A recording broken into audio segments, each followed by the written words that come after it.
Hey friends, before we dive into tonight's story, did you know that nearly 80% of the people who watch these videos aren't subscribed? If you're enjoying this kind of content, consider hitting the subscribe button. It really helps a lot, and it keeps these long stories going. Also, I'd love to hear from you. What time is it right now where you are, and which city are you listening from tonight? And if these stories help you sleep, feel free to tap the thanks button to support the channel. It truly means a lot. All right, let's get into it. I drove out to Henderson County just past midnight, fog dragging along the ground like a wounded animal. My name is Deputy Martin Caldwell, and I still hear the echo of that call. Possible missing hiker on County Road 132 near mile marker 23. The moment those words crackled through my radio, I felt that familiar knot in my gut. I'd been on the force for 15 years, 4 of them here in rural eastern Tennessee, and nothing shakes you more than the realization someone wandered into the wilderness and never came back. I flicked on my headlights and steered my cruiser down the narrow 2-lane road. Dead quiet except for the hiss of tires on damp pavement and the distant drip of water hitting leaves.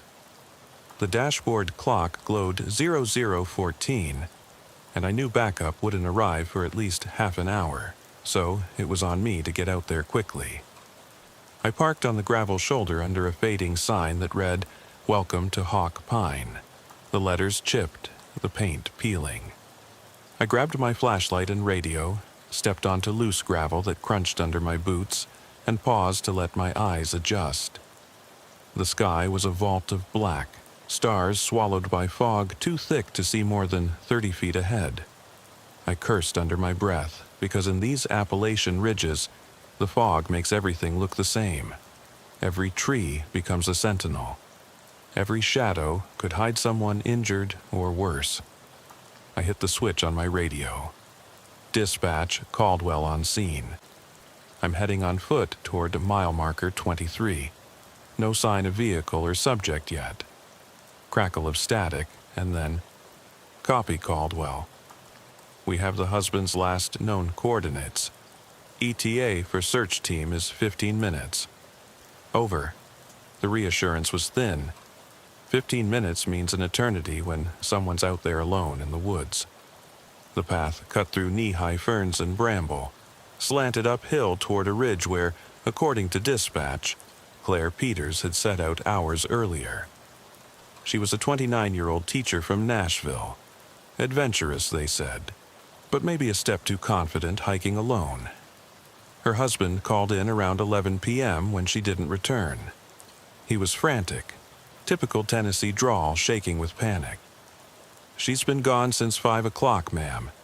I searched the campsite, but she's nowhere." I'm scared something happened. I'd responded to that panic before. I knew his fear was infectious, that knot in my stomach tightening as I stepped deeper into the underbrush. My flashlight cut a narrow beam over gnarled roots and wet leaves. The air smelled of pine needles and damp earth. I kept my free hand on my taser, though out here it felt useless. A last-ditch option at best. Every 10 yards I flicked on my flashlight strobe to give a wider sweep, but mostly I relied on the steady circle of light. Voice in my earpiece crackled. "Caldwell, be advised. Last sighting was near a narrow creek crossing. Terrain gets steep beyond that." "Over," I replied. "Copy." Advancing to creek. My boots slipped on roots slick with moss as I climbed. The forest was alive with quiet sounds, occasional rustle of small animals, distant screech of an owl. No human voice. That silence weighed heavier than any noise. After 10 minutes of climbing, I reached the creek. It was a shallow ribbon of water winding through rocks slick with algae. Moonlight shimmered on its surface, but the fog blurred everything beyond a few feet. I scanned the bank. There, footprints in the soft mud, a woman's running shoes, mud-caked and damp. I knelt and examined them, The prints trailed off uphill into denser forest. No splashes, no sign of struggle. I radioed, "Found footprints by creek. Heading uphill, prints lead northbound." There was no reply, just static. I gripped my flashlight tighter and followed the prints. Each step sank slightly into mud. At the next bend, I saw her discarded water bottle, crushed like its last occupant gave up. My pulse pounded in my ears. I swallowed hard and kept moving. The incline steepened. Fallen logs crisscrossed, forcing me to climb over and under. The fog thickened, hugging the ground, swallowing the beam of my flashlight. A chill skated across my neck. I reminded myself to breathe, to think like I'd been trained. Step by step, quadrant by quadrant, methodically. But with each passing moment, the oppressive hush gnawed at my nerves. I could almost sense her out there, shivering, injured, possibly calling my name. I hollered softly, "Claire!" "This is Deputy Caldwell. If you can hear me, please make some noise." My voice sounded small, swallowed by the darkness. No reply, only the creek's muted gurgle and the wind sighing through branches. A sudden crack echoed behind me, like a broken branch underfoot. I spun, flashlight slicing through fog. Nothing but trees. I exhaled, slow and steady. "Stay sharp, Caldwell," I muttered. The prints led me deeper until I came upon her backpack, black, half open, content spilled, granola bars scattered among damp leaves, a flashlight battery pack. I crouched, heart in my throat, checked the pack for ID. A folded map labeled Hawk Pine Hiking Trail, coordinates written in her handwriting. Nothing else. I clicked the pack closed and slung it over my shoulder. If she left everything here, maybe she tried to get help but turned back. I swept the beam uphill and glimpsed a slender shape nearly swallowed by fog, a red rain jacket draped over a fallen tree. My breath hitched. I approached with caution, radio keyed. "Dog team can't get this far in." I'm on my own now. No response. I moved to the tree. The jacket hung limp, the hood turned inward. I hesitated, stomach twisting, then flicked the beam inside. Dark hair matted with pine needles lay across the bark, and under it, Claire's face. Eyes closed, pale, breathing shallow. Relief and dread slammed into me together. I knelt beside her. "Claire, can you hear me? Deputy Caldwell. I need to get you out of here." She stirred, eyelids fluttering, voice raspy. "Sam, help." My name on her lips sounded like a plea, and I forced calm. I checked her pulse. Rapid, but steady, no obvious injuries. Her leg was twisted under her, shoe stuck in a tangle of roots. She winced, pain rippling through her face. I knew I had to act fast. The fog meant no helicopter, and the terrain was too steep for a gurney. Using my flashlight and a length of rope from my gear, I fashioned a makeshift harness. I helped her free the trapped foot, stifling her cries as blood seeped from a shallow gash on her shin. I tore a strip of my uniform shirt to stanch bleeding. She closed her eyes, clutching the shirt strip, whimpering softly. "Hang on, Claire, I'm getting you out." I lifted her arms around my neck as best I could and braced her weight. Each step downhill was a careful test of footing. My heart hammered, muscles burning. Every so often I glanced forward, no sign of deer or other hikers. Only the fog and the weight of responsibility. When we stumbled into the clearing near the creek, I spotted the front end of a Jeep flashlight beam bobbing in the distance. That was Deputy Ortega with the dog team, I figured. Relief uncoiled in my chest. "Clary," I called, voice hoarse. He jogged over. I set her down gently and relayed what happened. Claire's breath hitched, but she managed a weak nod. Ortega slipped off his pack and produced a thermal blanket. "We got you, ma'am. You're safe now."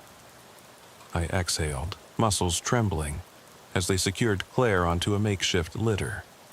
I stayed back, scanning the tree line, half expecting something else to emerge. But nothing came. The night felt too quiet now.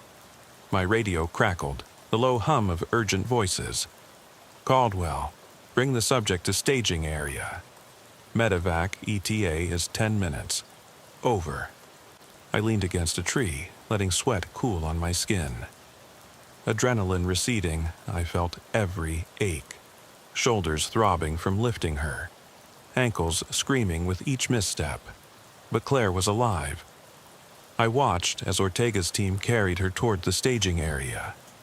I turned back into the woods, scanning that silent expanse once more. The fog had shifted, revealing footprints leading to a narrow ravine. My gut twisted. Why did her prints vanish near the old fire pit? Why was she unconscious, not crushed or torn, just left there? I moved to the stream where I'd retrieved her pack. My flashlight's beam caught on a flash of metal, about 10 feet from the creek's edge, half buried under leaves. I knelt and cleared debris. A small pocket knife, a distinctive carved handle, something she had shown me when she left, said it was a gift from her grandmother.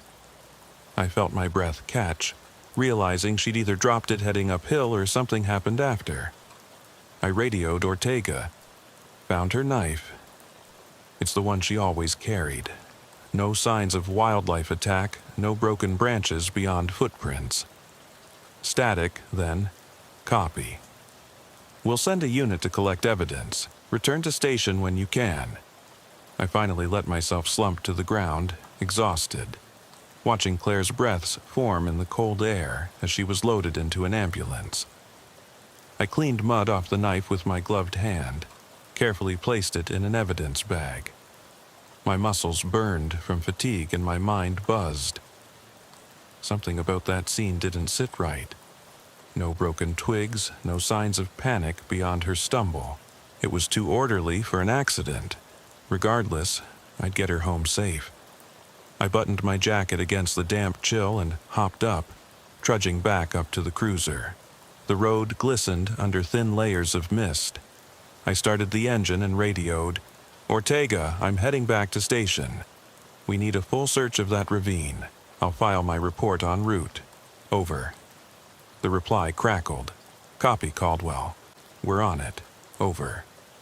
I drove through empty roads that snaked through farmland, the county lights reflecting on wet pavement. My head was a fog of questions. When I reached the station, my partner, Deputy Harper, was waiting with 2 cups of black coffee. She handed me one without a word, and I drank deep, the bitterness scouring my senses. She just nodded toward the map board, which already had pins marking clusters of search zones. Claire's home was on the edges of those zones, half hidden by ridges. Harper's eyes were tight, concerned. "You okay?" she asked. My jaw clenched. "She's alive," I said. "But I swear she didn't slip accidentally." Something was off, Lee. She watched me, understanding. I dumped the rest of my coffee and grabbed more supplies, rope, another flashlight, extra batteries. "I'm heading back out," I said. "I need to comb that ravine again. There's something there." She nodded, loading gear into my cruiser. "You're not crazy. I saw where she was found. Something was wrong. Be careful." I touched her shoulder briefly. "Thanks. I'll radio every 5." I climbed in and pulled out of the lot, sirens off, lights dimmed. The night stretched before me. The woods loomed like silent witnesses to something I didn't yet understand. I crossed into the search perimeter again, headlights slicing through fog. The ravine was darker now, shadows deeper. I parked 30 yards from where I'd found Claire's knife. The engine's hum died, leaving only my breath and the soft creek gurgle. I tried to recall every detail: fallen leaves, angle of footprints, the stillness of her presence. It felt too clean, like someone staged it. I grabbed my flashlight and edged toward the bank, scanning for disturbances. The knife lay in an evidence marker bag at the base of an oak, glowing pale against debris. I stopped there for a moment, staring down at it. Wind billowed through the branches, creating a low moan that sounded almost human. I shivered, pulling my jacket tighter as I dropped the knife into a rock crevice. I moved deeper into the ravine, following footprints I'd taken note of earlier. Issues of spacing that suggested she was staggering, stumbling, not running or crawling. Maybe disoriented. I crouched to examine an imprint where the sole was partially missing. Debris embedded in mud. It matched her hiking boots. Nearby, I noticed a smear of blood. Thin, dark, half washed by damp soil but enough to darken the moss. I snapped a quick photo on my phone, labeling it for evidence. I pressed on until the ground leveled out near a rocky shelf. There, I found more droplets, leading to a large boulder nestled against the cliff wall. I flicked on my strobe light and shone it along the wall. The rock face had vertical scratches, shallow but deliberate, like someone had tried to grip and climb, but no handprint smears or deeper gouges. It was almost baffling. Why climb here? Why not stay by the creek? I stepped forward to get closer when a cold breeze stirred, carrying a soft breath of exhaled air. My flashlight caught movement, a flash of red fabric behind a thicket of branches. I froze. My heart rattled, mind screaming to lure out whatever or whoever it was. Yet, when I turned fully, only mist curled through trees. The jacket was gone. I said into my radio, voice low, "Henderson Dispatch, this is Caldwell. Possible lead, red jacket glimpsed near boulder in ravine. No sign of subject. Advise K9, unit on standby, over." Silence. Then, "Copy. ETA K9 is 10 minutes, over." I moved around the boulder's perimeter, gun hand hovering near grip, more for comfort than expectation. Runners' footprints led uphill into denser forest. I followed, slipping on damp moss, breath thick. Each step felt heavier, like the woods themselves resisted my progress. I continued until the forest opened into a hidden clearing I hadn't seen before, like someone carved it out. In the center lay a circle of broken branches, small twigs arranged in a rough spiral. It looked as if someone sat here, perhaps kept vigil or waited. I dropped to one knee, shining light across the ground. In the dirt, faint blood spatter. Tiny droplets sprayed as if from a cut or gash. I counted 6 distinct spots, leading northward deeper. No obvious weapon, no sign of struggle beyond the scratches on the rock. My stomach clenched. I radioed again. "Dispatch, I need backup. Possible crime scene. Coordinates coming. Over." My pulse pounded, each breath ragged. I pulled out my notepad, scribbled quick observations, then carefully stepped north along a narrow animal trail.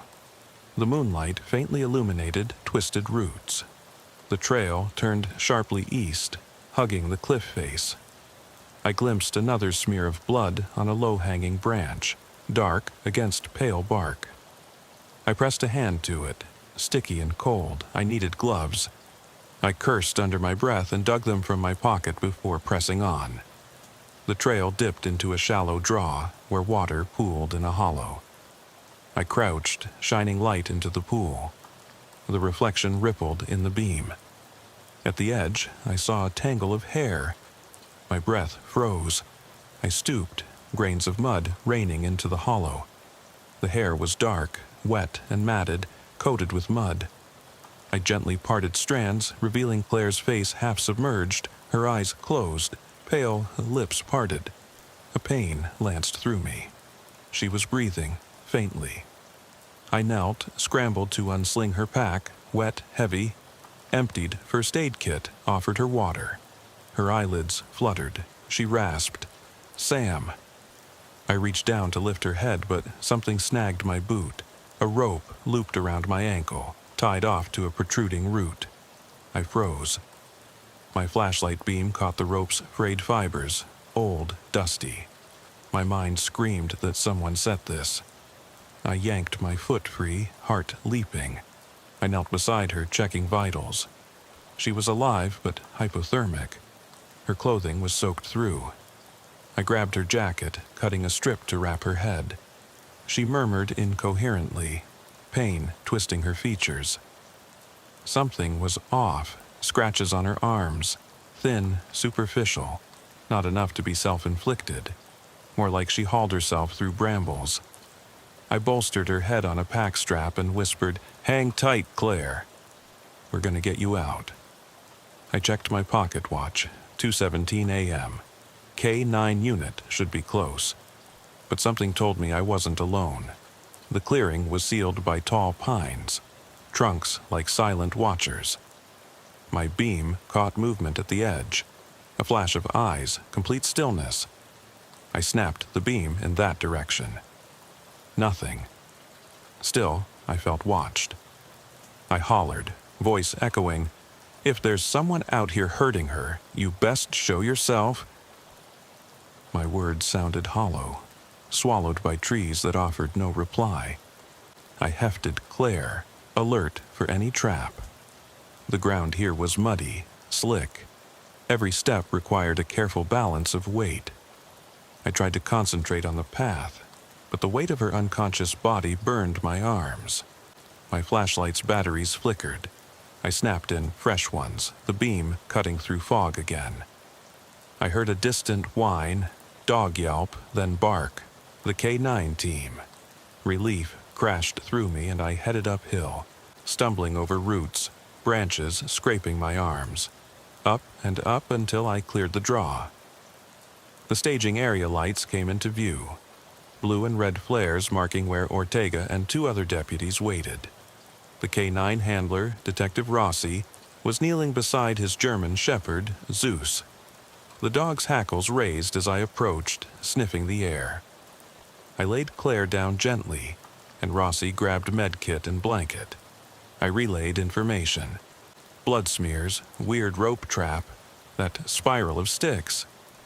Rossi took in notes, eyes fixed on me. "You sure no one else is around?" he asked. I shook my head. Felt like someone, like they wanted me to find her here. It's too calculated for random misstep. Ortega looked to the woods, radio in hand. "We'll sweep the perimeter. Caldwell, head back once they have her." I nodded, exhaustion seeping in. I watched as they wrapped Claire in a thermal blanket and placed her in the back of an ambulance. I climbed into my cruiser and inhaled, shaking. I drove back to the station, headlights illuminating the road that vanished into black on either side. Sirens faint behind me until they vanished. My radio crackled with status updates. Claire stable, en route to trauma center. Commander Davis instructed me to write a preliminary statement. I pulled into station lot and stepped into fluorescent light. The warmth hit me like a wave. I saw Harper and Ortega waiting. They asked quietly, concern etched into their faces. I just shook my head, silent. In the locker room, I peeled off mud-caked uniform, rinsed my boots. I washed blood from my hands in the sink, staring into the mirror. My reflection looked older, lines deeper, eyes hollow. I could still smell damp earth. I changed into a spare shirt and pocketed my wallet and keys.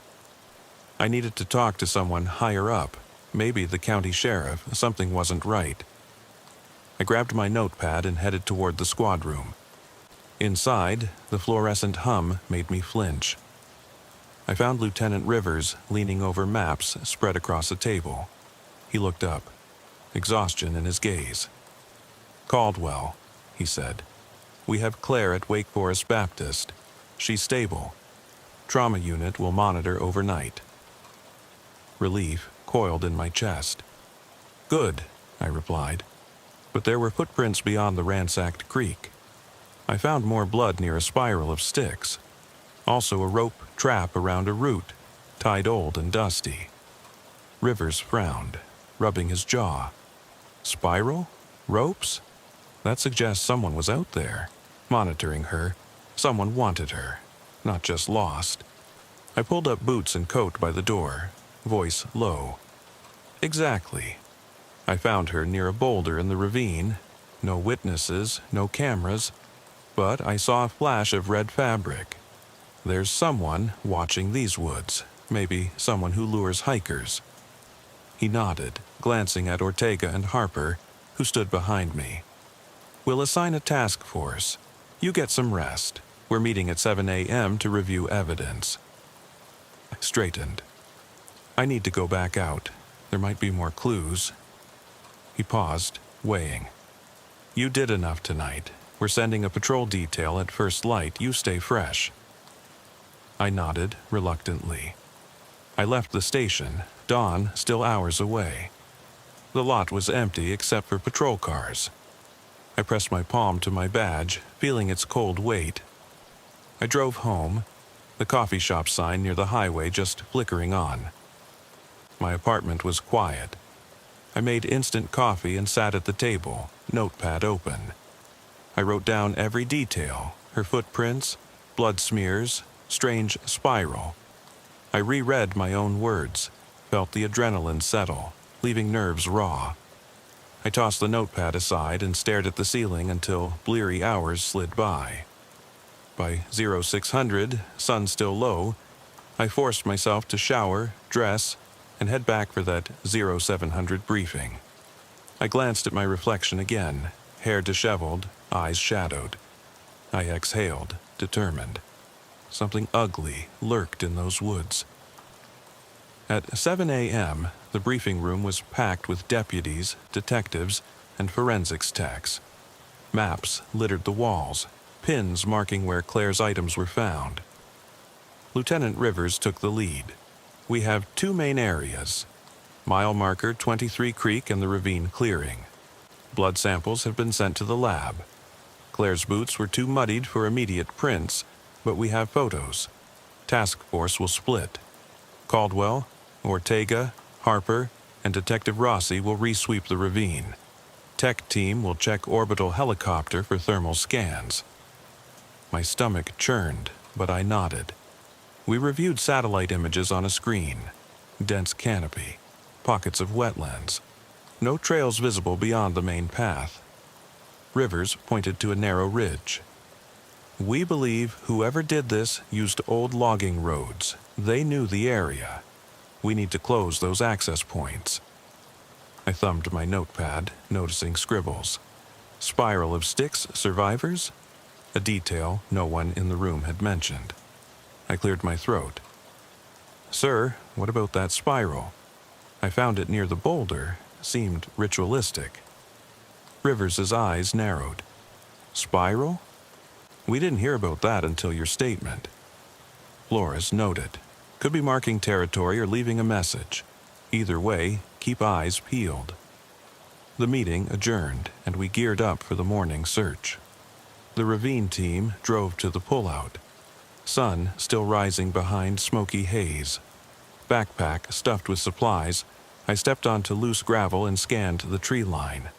Ortega unleashed Zeus, who sniffed ahead. I retraced the path we took, finding the same rocky shelf. I crouched, shining beam across ground. Bones of leaves, dried blood. I traced trail north, same route. The spiral was gone. Someone cleared it. My pulse spiked. Ortega whispered, "They know we're here." I nodded and lifted Claire's hiking boots from my bag, swapped them for mine, leaving mine by the shelf as bait. The logic, if Predator came back, they think hikers still wore boots and might come for them. But my dread was that the Predator knew tactics. I ambled deeper into draw, voice low. Rossi, scan perimeter for prints. He knelt, brushing mud from boot imprint. These look fresh, different tread, men's size 10. I cursed. Reset dogs, we're going deeper. Branches clawed at my uniform as I climbed incline. At the boulder, I checked scratches again. More defined now, fresh gouges amid old ones. I snapped pictures. Sunlight filtered through emerging leaves, revealing a slight path leading east. We followed it, hearts pounding. The path ended at an overhang, a shallow cave in the cliff face. Inside, half-burned logs and charred stones. I stepped cautiously. Bones of small animals lay near embers. On a flat rock, I noticed Claire's water bottle, dented slightly. I picked it up, crushed lid, still faint odor. My pulse jacked. Someone returned here, maybe to warm themselves. I pressed deeper, flashlight beam lighting graffiti etched into rock. Stay lost. Ripped pieces of red fabric littered the floor. Claire's jacket torn to shreds. A crude carving of a figure, face crucified by scratches, stood on the wall. My stomach roiled. I radioed, voice tight. Ravine cave looks used recently. Fire pit, writing on the wall, need hazmat for biosamples. Fernandez from tech team replied, "On it, Caldwell." Over. I shone beam at far corner. Something moved, a subtle shift, like breath against a shadow. I jerked, flashlight beam sweeping. No one in sight. Yet smell of decay lingered. I swallowed hard and moved out, crossing back to the trail. Zeus's bark echoed ahead. He'd found something. Blackened cloth near cave entrance. I walked over and saw a hand-carved stick. Pointed tip, about 12 inches, stained dark. I snapped picture, bagged it. I felt eyes on me. My radio crackled. "Caldwell, we're sending chopper to scan for thermal signatures on Upper Ridge. ETA 5 minutes. I exhaled. Acknowledged. I stepped down the embankment, nearly tripping. The ground collapsed slightly, revealing fresh earth. Footprints. Barefoot, small feet. I turned dirt gently. Imprint of toes, a tiny sole. My throat tightened. That didn't fit Claire, adult woman, size 7 hiking boots. It hinted at an accomplice or something worse. A child? I bent down, camera ready. Ortega approached, silent. I showed him the print. His eyes widened. "We need to get this to forensics." I pocketed the data card. "Yes, let's move." We emerged onto a fallen log overlooking the main trail. K-9 team had set triage stations. The scene looked surreal. Deputies combing brush, drone buzzing overhead. I saw Rivers waving me. I jogged over. He pointed to a thermal scan image on a tablet. Blobs of heat moving near the upper tree line. Supports my theory. There's likely more than one person out here. My heart pounded. "We need to circle that area. Send team while we head deeper." He nodded. I relieved Ortega and we advanced. The air grew colder, shadows longer. Every step felt like crossing deeper into enemy territory. The underbrush rattled. I stopped, heart hammering. Footsteps didn't match my own. I spun flashlight to catch movement. A figure darted across 10 yards ahead. I yelled, "Freeze!" No response. Shadow melted into trees. The beam found only empty space. I pressed a finger on radio. "Dispatch, unknown subject 10 yards north, possibly armed, send additional units." Static crackle. I moved forward, gun raised but ready. Each broken twig sounded like alarm. I found red fibers snagged on a low branch again, just enough to be seen. But no jacket, just threads. I cursed, dug deeper into shoulder for extra magazine. A sudden whine pierced the air. Zeus's bark, frantic. I raced toward him. He stood at edge of ravine, hackles raised. He sniffed low, teeth bared as he stared at something. I waved Ortega. He arrived, gun drawn. Zeus snarled, stepping toward the edge. I shone light down. There, partially submerged in shallow water, lay a woman's hand. Fingers splayed, skin pale, fingernails chipped. I swallowed bile. I dropped to one knee for a closer look. The hand was Claire's, no doubt. Her jacket button clamped to wrist. Blood pooled in shallow puddle. I radioed in a voice that sounded far away. "We found her. Fatal wound to torso. Send coroner. We have a homicide. Silence. Ominous silence. I rose, scanning the ravine walls. The figure who fled must have dumped her here. I clenched my jaw. This is now a homicide investigation. Move out. Keep perimeter secure. Do not touch anything else. I stared at Claire's hand, sliding out of water. I couldn't look away as the current tugged her jacket, half draped across rocks. I ripped off my jacket, waded in, and pulled her body fully out.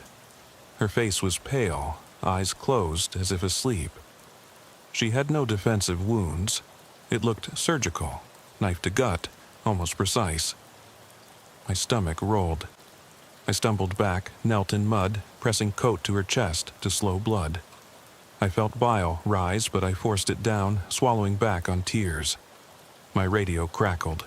"Caldwell, do you copy?" I slapped it. "Copy." My voice raw. "She's gone. We have probable suspects still in woods. I want perimeter locked, drone sweep enhanced." Lieutenant Rivers approached, grave. "I'm sorry, Martin." I nodded numbly, hating those words. He laid a hand on my shoulder. "We'll find whoever did this." I closed my eyes, memories flooding. Her small frame crumpled, the water swirling around her. I breathed in cold air, stomach tight with guilt. Dare we call it guilt? I was supposed to protect her, and I failed. Dawn was breaking when we escorted Claire's body out. The ravine glistened with dew, birds starting to chirp, oblivious to the gore. I stood on the bank, watching paramedics lift her onto a stretcher. Rift in my chest twisted. I'd known people died in the wild, but never like this. Purposefully, patiently. My eyes flicked to the upper ridge. No sign of movement, but I knew we'd find them. I turned to Ortega. "Secure scene until forensics arrives, then we expand search 2 clicks north." He nodded, flashlight still trained on water. I knelt, straightened Claire's hand. Tears stung my eyes. I whispered, "I'm sorry, Claire." The wind carried those words away. There would be no justice for her tonight. Only this hollow ache. We transported Claire's body to the coroner's van and loaded it with reverence. I shut the doors. My reflection cracked in window glass. Eyes hollow, uniform stained with mud and blood. I leaned against the van, listening to engines idling, commands echoing across radio. It felt surreal, like I'd fallen asleep at home, woken up in a nightmare. Lieutenant Rivers approached. "We have a search warrant for nearby cabins. Reports of someone matching suspect description seen at an abandoned hunting camp 5 miles north." He handed me a flyer. Sketch of a man, lean, mid-30s, haunted eyes, wearing a dark hoodie. "We need you on that raid, Martin." I nodded grimly. "On it," he added. "Be careful. He's armed, considered dangerous, likely skittish. We need him alive for questioning." I exhaled, steeled myself. "Understood." We piled into 4 SUVs, off-road tires crunching on gravel as we headed north. The cabins were dilapidated. Boarded windows, sagging roofs, weeds choking entrances. I loaded my shotgun, checking each shell. The others checked sidearms, rifles. We moved silently, flashlight beams crisscrossing the ground. The first cabin had no movement, no signs of fresh footprints. The second cabin winced under the weight of moss. Ortega pried open a window with a crowbar. Inside was stale air, abandoned chairs, half-empty whiskey bottle on table. But no suspect. The wood floor was coated in dust. No fresh prints. I flicked on a headlamp and scanned walls. Faded graffiti. "Don't trust the forest." My chest tightened. We moved on to the third cabin at treeline. I felt a tremor of dread, this one smaller, more secluded. We encircled it, guns ready. Ortega signaled me toward a back window. I peered inside. Damp floorboards, tarp-covered cot, empty food jars stacked in corner. A ragged blanket lay across the cot, soaked with old blood. I felt bile rise. I tapped the window, signaling entry. Harper fired a flashbang through front door. It exploded inside with deafening bang and green smoke. My ears rang, fogging vision for a second. I ducked in through the back, shotgun at ready. Green haze hugged floor. I called out, "Henderson County Sheriff's Office. Come out with hands visible." Silence. The shotgun barrel caught on a jagged plank, and I stumbled forward into a spoiled mattress. Rotting wood creaked beneath me. A moan rasped from corner. I lunged toward it, stumbling through haze. There, huddled between cot and wall, was a man. Thin, gaunt, used-tooth grin plastered to his face. Eyes wild, pupils dilated, hoodie damp from dew. He reached toward me with trembling hand. I leveled my shotgun. "Don't move." He froze, sweat dripping from brow. I barked, "Get on your knees." "Hands behind your head." He obeyed, face contorted in fear. I stepped closer. The stench of decay was overwhelming. His clothes stained with blood, face flecked with dried mud. I knew I recognized him. That was the man who looked at me from collared photos. My heart hammered. "You're Samuel Hayes?" He's supposed to be Jeremy, but switch. The updated suspect's name was Samuel Hayes. He croaked, "I'm sorry." I kicked his shoulder, roughly enough to make him wince. "Why did you do it? Where's Claire?" He gasped, tears mixing with sweat. "I didn't mean, just wanted her to stay lost. I heard a voice." My trigger finger itched, but I forced myself to bladder down. "Voice? Who told you to do it?" He stared at me, delirious. "The forest keeps them," whispers. I grabbed him by hoodie and yanked him up. "What does that even mean? Where's the rest of the spiral things, the traps?" He shook head violently. "I'm sorry, please." I kicked him again. "Answer." He cowered, hugging himself. "There's something out there. Something hunts her." I yanked him toward the doorway, shotgun muzzle pressing into his back. "Get moving, now. Or that." We shackled him hands behind his back, led him outside at gunpoint. Dawn light pressed against the forest, revealing silhouettes of deputies sweeping brush. I pushed Hayes onto the ground, knee into his shoulder. "Talk," he moaned. I just heard the whisper. Saw the spiral. I saw her on the ridge, so alone. I pinched the bridge of my nose. "You set the trap for hikers? You left her to die in the ravine?" He whimpered. "I thought she'd get lost." "Not dead. It's not my fault." I pulled him to his feet. "You'll tell me everything." He glanced at the trees, eyes wild. "There's something there. It lives under rocks. It takes people who wander." I slapped him, hearing the crack echo in dawn. "Stop this," I yelled. "This forest isn't haunted. You're the killer." He spat. "No, you don't understand." I tried to help them find peace. I felt bile rise again, his mind fractured by delusion. I pressed him into SUV as forensics snapped photos. I slammed door shut. He pounded fists against steel, screaming scripture about nature and judgment. I stepped back, shotgun across forearms, voice cold. "Shut up before I break your jaw." He went silent, trembling. At the station, we locked him in booking. He wailed, "They come for me next. They know I saw them." I clenched fists at my sides, refusing to feed his madness. I watched him through glass, pale, gaunt, whispering prayers under his breath. I turned away and walked back to my cruiser. The ravine scene still haunted me. I climbed in, closed eyes tight. Hours ago, Claire lay lifeless by that water. Now, Hayes sat next cell, drugged on his own terror. But what of this voice he heard? I shook head, driving toward the coroner's office where Claire's autopsy results awaited. The sky was pale gray, clouds rolling in. My radio squawked. Caldwell. Lab confirms Claire died from a precise stab wound to liver. No other internal injuries. Time of death estimated between 2:10 and 2:20 a.m. My stomach twisted. That matches when Hayes was still at the cave? I asked. The voice crackled in static. Yes.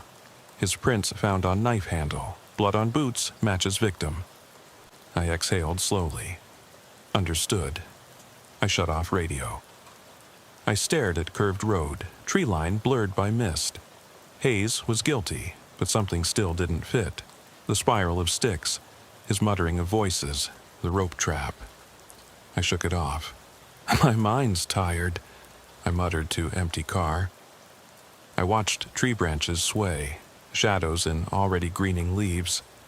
I started engine, heading home for a few hours of fitful sleep before debrief. Sleep was fleeting. Nightmares laced with Claire's face half submerged in water. I bolted upright at 5 a.m., drenched in sweat. I showered and rolled into station by 6 a.m. Lieutenant Rivers pinned me with tired eyes. We have a press conference at 0800. Hayes' confession released. We'll call this closed. I licked dry lips. We can't call it closed, I said quietly. There are unresolved questions, spiral, traps, his ramblings about voices. Rivers sighed, rubbing temples. I get it, but we need to move forward. Hayes will be charged. Our job's done here. I clenched my jaw. I'll monitor him, but I want permission to visit crime scene again tomorrow, alone. He hesitated, then nodded. Fine, but get a partner. Don't go out after dark again. I nodded curtly and headed to conference room. By 8 a.m., news vans lined the station's front lot. Cameras, microphones, lights. Sheriff Caldwell, no relation, stepped to podium. Flashbulbs popped as he announced, "We have apprehended the suspect responsible for the tragic homicide of Claire Peters. Evidence conclusively links Samuel Hayes to the crime. He is currently held without bail. We offer deepest condolences to the family. This case is closed, except for final legal proceedings. Thank you." Reporters shouted questions, but he departed. I slipped out back, avoiding the chaos. I needed coffee, clarity, and the quiet of that ravine before it vanished under media buzz. I drove to 7-Eleven, grabbed black coffee, burning warmth down my throat, then headed out. The sun was high. Fog lifted. I parked at the ravine entrance and stepped onto ground still damp with dew. I flipped on a GoPro to record impressions. The spiral was gone. No trace. Hayes' cabin had been bulldozed yesterday. I wondered if anyone replaced those sticks. I ventured deeper, scanning banks. The creek glinted in sunlight, water running over smooth stones. The forest felt different in daylight, alive, innocuous. I knelt at creek's edge, water whispering over ankles. I cupped cold water, splashed my face, and stared at the spot where Claire's hand lay. My reflection fractured in ripples. I traced old footprints, now faded into nothing. No blood smears, no sign of where she fought. I straightened, walked uphill to the shelf where her pack was found. It had been removed, a pin marked on map as evidence point. I flicked GoPro off. This was too clean. Law enforcement collected everything. Nothing left behind. But I remembered the handprint on rock, grip marks across boulder. I traced fingers with fingertips. The rock was weathered but smooth. I studied it, then felt something under my foot. A small metal cap, bottle cap, tarnished, with a faded Forest Ranger logo. I slipped it into evidence bag clipped to my belt. It was older, likely from years ago. Why lie here? I held it to sunlight. The logo was from Great Smoky Mountains National Park. A few counties west, miles from here. Was Hayes a park denizen or just scavenging? I slid it into my pocket, head spinning. I climbed further, following whispers of what might be a deer trail. I reached a fallen log about 20 feet from the boulder. Under it, I saw something wrapped in plastic. Cautiously, I pulled it out. A faded journal, lined pages torn from a notebook, bark fibers stuck to its cover. I turned pages, saw entries in cramped handwriting, mentions of, they call it the hungry ones, trail lures the weak, and older dates over 5 years back. Some entries described finding spiral formations of sticks, strange markings on trees. Could Hayes have found this, been influenced? I rifled through pages. One entry read, "I hear them calling at night. Voices by creek, manes of red. They want me to feed them." I felt my blood run cold. These weren't protective words. They were recruiting. Someone else wrote this. Could be. Former victim, someone lost. I scanned for name, only initials, J.H., circa 2018. Hayes. He'd been here before. A cycle, not a first-time crime. I snapped photos of pages, bagged journal. My instincts screamed this was no random homicide, something older, deeper. I heard barking behind me. Zeus, on leash with Ortega. I signaled them over. Ortega examined the journal, brow furrowed. "He's been planning this for years," I said. He nodded, eyes grim. Training twisted him. I exhaled. We need to search those logging roads east, find where he started, and check missing persons report from 2018. We scanned the trees until we found fresh cut marks on saplings, man-made brushings marking a path. I traced the crooks in maps on my phone. They led toward a slope not in county records. I radioed Rivers. "We have evidence Hayes wasn't acting alone. He found this path years ago. Send teams to locate entrance." While we waited, I sat by creek, journal opened.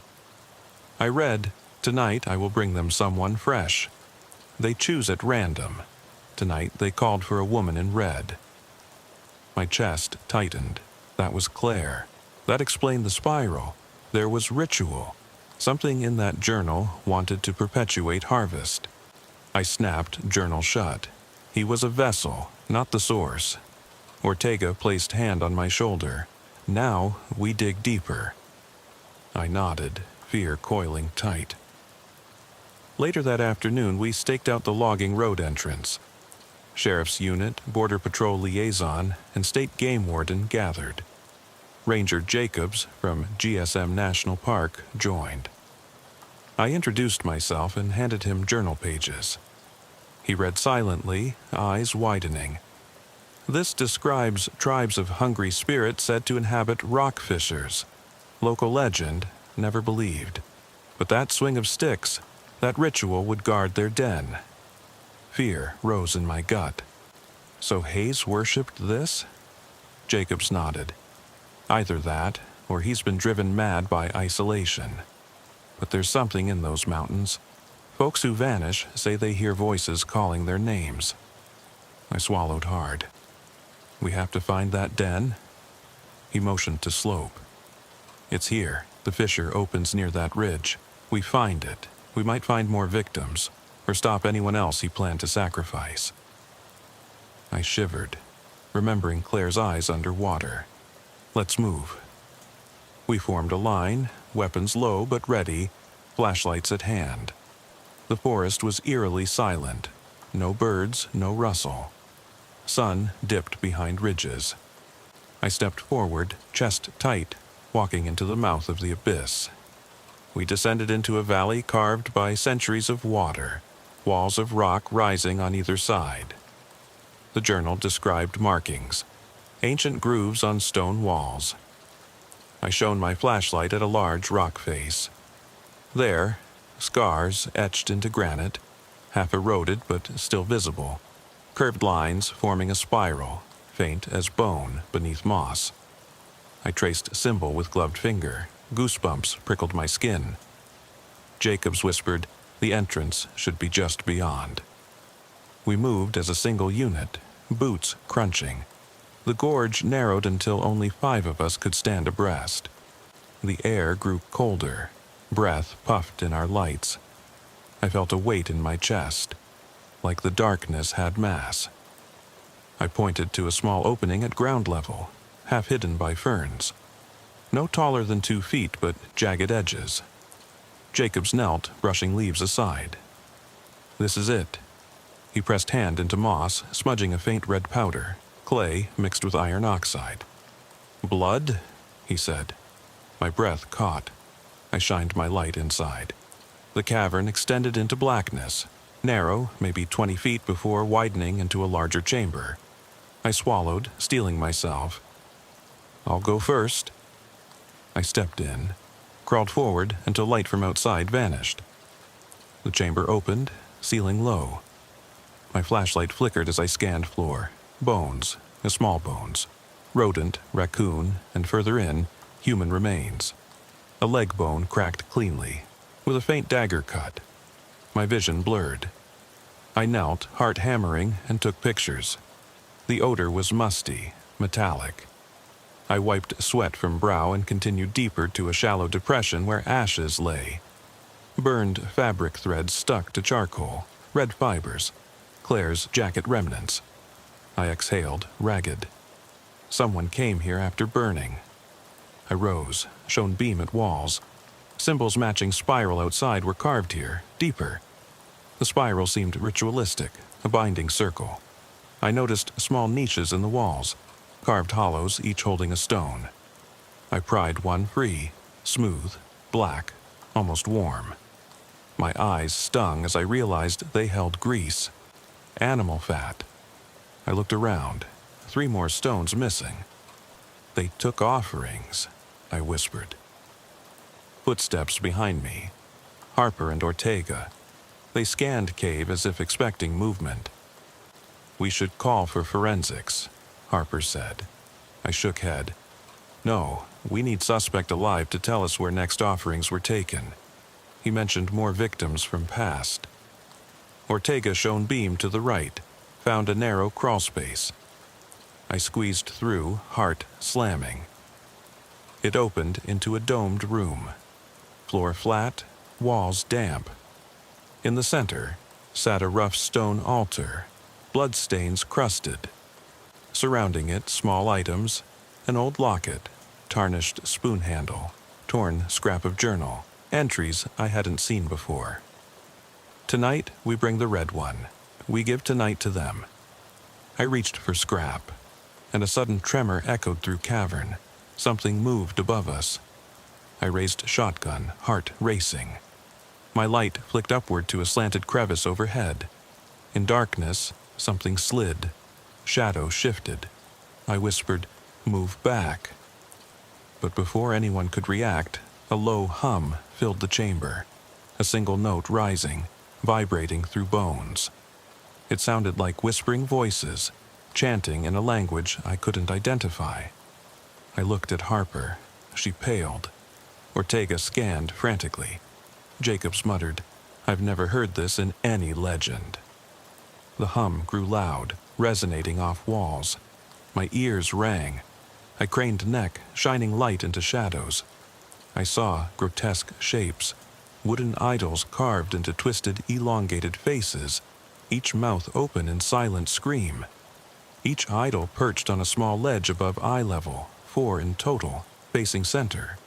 Their eyes glinted in torchlight, painted red as if alive. I staggered back. "We need out, now!" But the hum intensified, shaking stones underfoot.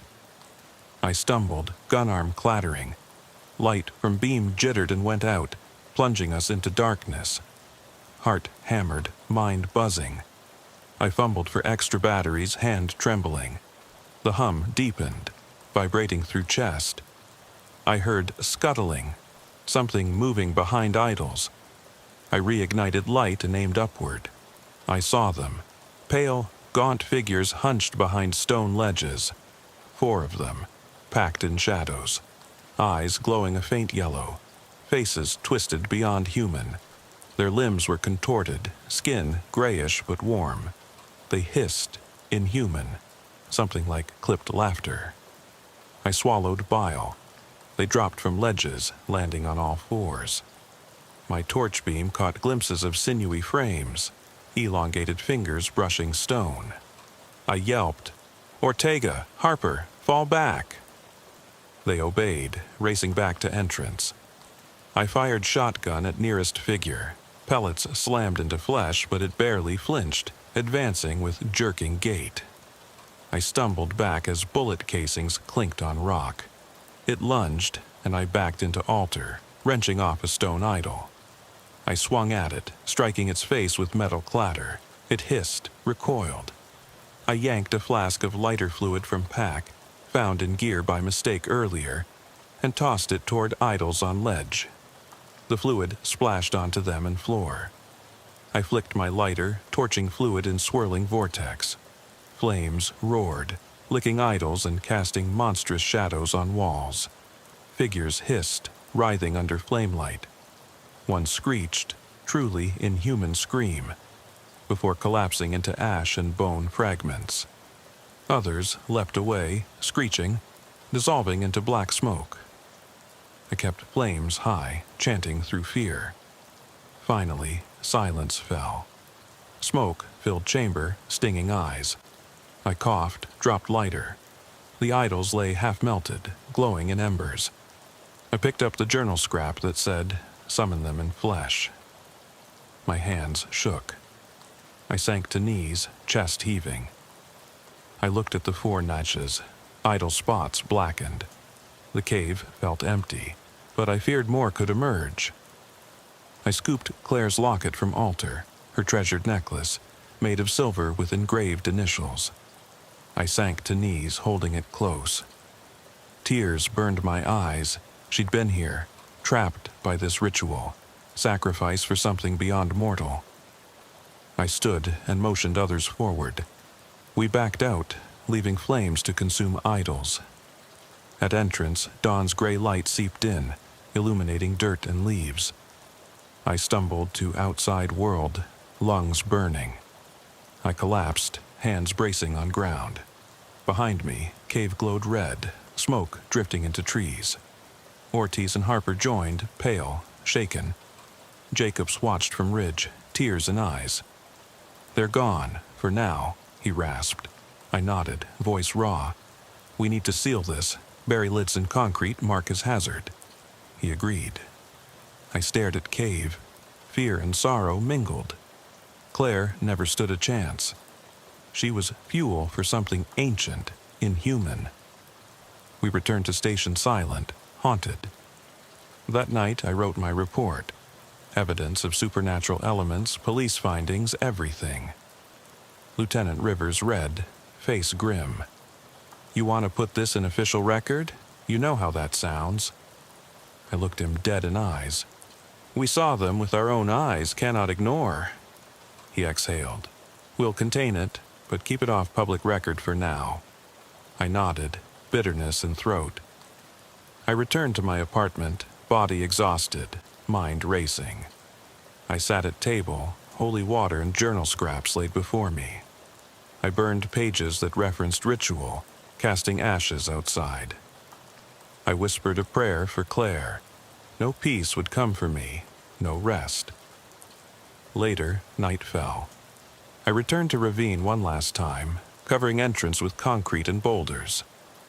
I placed an evidence marker at mouth. Closed. Hazard. In bold letters. I backed away, watching fog creep across rocks. Something moved behind me. Shadow fell. Across boulder. My pulse jumped. I spun, flashlight raised. Nothing but fog and trees. I exhaled, raising camera to record. I panned across scene, sealed cave, trees, swirling mist. My light caught a fresh set of footprints in mud, smaller than human, leading toward woods. I followed briefly, heart hammering. The prints vanished at tree line.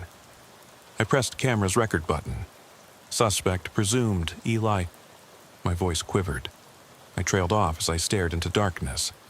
A distant whisper drifted, my name. I froze, light trembling. Caldwell. It sounded like Claire, thin and far away. I swallowed hard, stomach churning. I hollered, "Stop!" "Who's there?" Only silence answered. I scanned tree line. Moonlight caught something. Long hair, red fabric fluttering. It vanished. I felt the forest shift, alive with quiet hunger. I backed away, heart racing, unable to tear eyes from shadowed woods. I whispered, "Not again." But deep down, I knew this was far from over. The forest had tasted blood. It whispered for more. I slung camera strap over shoulder and fled down the road, knowing the nightmare would return. I remember the first time I felt that hollow ache in my chest, like my ribs themselves were trying to collapse inward. It was a Tuesday, mid-November, and I'd just finished my third coffee of the shift. The sky had been gray all day, a dull, unending steel that lit up just enough to let you know the sun still existed somewhere behind it. I sat in my squad car, idling at the edge of Cedar Creek Road, waiting for a possible runaway report to come through. My name is Detective Marcus Holloway, and I've been with the state police for nearly 25 years. I've worked everything from juvenile thefts in Greenville to drug busts on the coastline, but nothing ever prepared me for the call I got that night. At 7:12 p.m., my radio crackled. "Unit 47, be advised, possible missing person, female, age 23, last seen leaving a friend's house around 6. Caller is a panicked mother. Name of missing female is Emily Carter. Address, last ping from a cell phone shows grid 42 by 67. Cedar Creek exit off Route 15.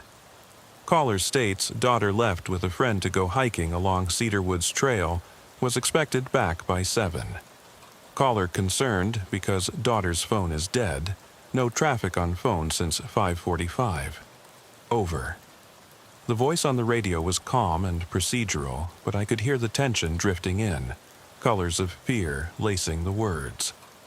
I keyed the mic. "Copy that. Dispatch. 47 is en route to last ping location." I slammed the car door and shoved the collar of my uniform jacket up against the chill. The engine's hum faded as I sped onto Route 15 northbound, weaving around one slow-moving farm truck after another. The road curves gently in these parts. Rolling hills, emerald pines that crouch close to the asphalt, as though ready to pounce on any wandering traveler. It was the kind of place where people kept their doors locked at night, even if there hadn't been a missing person case in years. By the time I reached the Cedar Creek exit, dusk had fallen entirely. My headlights picked out a lone sign, Cedar Woods Trailhead, a simple wooden post with faded white paint. I flicked on my emergency lights for a second, just enough to catch the edge of the parking area. One rusted minivan parked crooked, engine off, windows tinted dark. No one inside. I checked my watch, 7:28 and dropping. That left me just under an hour before it got too dark to see more than 10 feet ahead. My flashlight sat on the passenger seat, but I grabbed it and flicked it on for good measure. When I stepped out, the air pressed against me like a damp blanket. Pine needles carpeted the ground, their needles dead and brittle. There was a faint moonlight glow that seeped through the overlook of trees, but it barely registered against the shadows. I approached the minivan slowly, scanning its windows. Wet leaves stuck to the windshield, but no smudged fingerprints or handprints. Just cold glass and the stale odor of upholstery left running too long in the heat of an August afternoon. I knocked on the side window, not so much expecting an answer, but to startle whoever might be inside. Nothing. I circled the van, looking for doors ajar, anything that might tell me more than just a kid screwing off. On the rear bumper, someone had taped a faded sticker, "Support our troops." Whoever owned this van probably left it there at least a year ago, judging by the grime. I radioed dispatch. 47 to dispatch. I've got a stationary vehicle at the trailhead. License plate NX09RA, registered to a rented unit out of Morrisville. No signs of disturbance. Vehicle appears locked. I'm going into the trail to investigate foot traffic. I paused, listening to the chirp of static that came back. Dispatch copy. Be advised, 47 is off the road, proceeding on foot into Cedar Woods. I stepped onto the trail. A narrow path of muddied earth, tightly bound by tree roots that twisted like fingers seeking purchase. My flashlight cut through the gloom in an elliptical cone, illuminating patches of brush and occasional footprints pressed into the soft ground. At first, it looked like a single set of footprints. Barely distinguishable between two pairs of footprints, though, one smaller, daintier, almost like a running stride. The other larger, dragging oddly, as though the person wore boots that were too loose. They zigzagged closer to the creek, but something didn't feel right. The dirt near the creek bank was churned up, as though the boots had slid, scraping the earth. I knelt to examine the prints, one step deeper than the other, like someone favoring a wounded leg. My pulse quickened. This wasn't a practiced hiker weaving through trees. This was panic. I radioed again. 47 to dispatch. I've located footprints heading north along the creek bank. One set looks like a woman's athletic shoe, the other a man's work boot. Feels recent, within 30 minutes or so. I'm following them up the bank. I tucked my knees and pulled myself up the slope, branches snagging at my jacket. The beam caught an elbow-deep gully where water still dribbled over moss-covered stones. The prints ended abruptly at its edge. No sign of a crossing, no makeshift log or stones placed to form a stepping path. The larger boot print seemed to dash off into overgrowth. I felt a twist of unease. If she'd attempted to cross, why leave no signs on the other side? Had the man left her there? Or worse, did she cross? But something happened on this side, something I was meant to never see. The hush of the forest felt alive, as though watching. I forced my breathing steady, reminding myself to trust the process. Scan, observe, think. I shone the flashlight across the creek, its water dark, muttering under a thick canopy. There, I saw it. A slumped shape beside a mossy rock. I moved closer, boots crunching pine needles. At first glance, it looked like a backpacker's dummy, abandoned. Then I realized the jacket was moving, chest rising and falling in uneven breaths. The face, or what I could make of it, was turned away from me. I clicked off the flashlight for a moment to let my eyes adjust. Nothing but blackness and the dull sound of running water. I flicked the light back on and approached. It was Emily Carter. Her hair muddied, plastered to her cheek. Her face streaked with tears that had frozen in the cold, little icicles clinging to her eyelashes. She lay on her side, knees drawn to her chest, trembling. She wore trail-running tights and a black hoodie zipped halfway. Her cell phone lay a few feet away, screen cracked, filming the pale moonlight. I knelt beside her, felt for a pulse, strong but rapid, like a hummingbird's wings. "Emily," I said, voice low. "I'm Detective Holloway, North Carolina State Police. You're safe now." Her blue eyes opened, vacant for a second. Then recognition flooded in. She tried to shift, and I saw shallow cuts on her arms, the color of fresh steel against her skin. "Don't move too much," I said. "Stay right here. I'm calling EMS." I fumbled my radio. 47 to dispatch.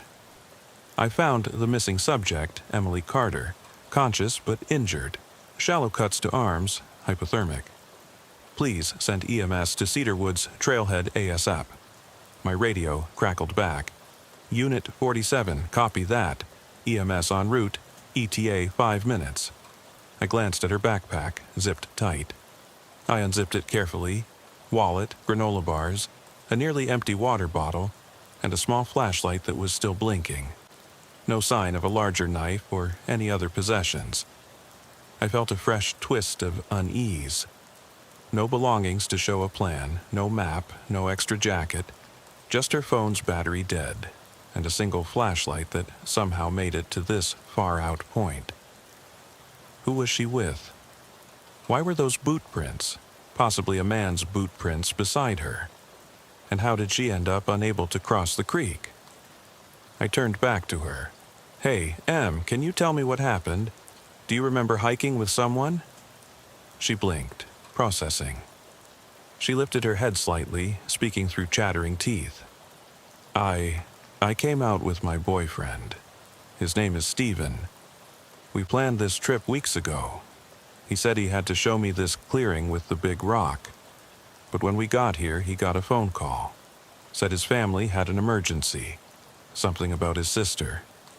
He said he'd be right back, just needed to drive to get service. He left me at the water's edge, said, "Don't go anywhere." I waited. Then my phone died. Her lip trembled.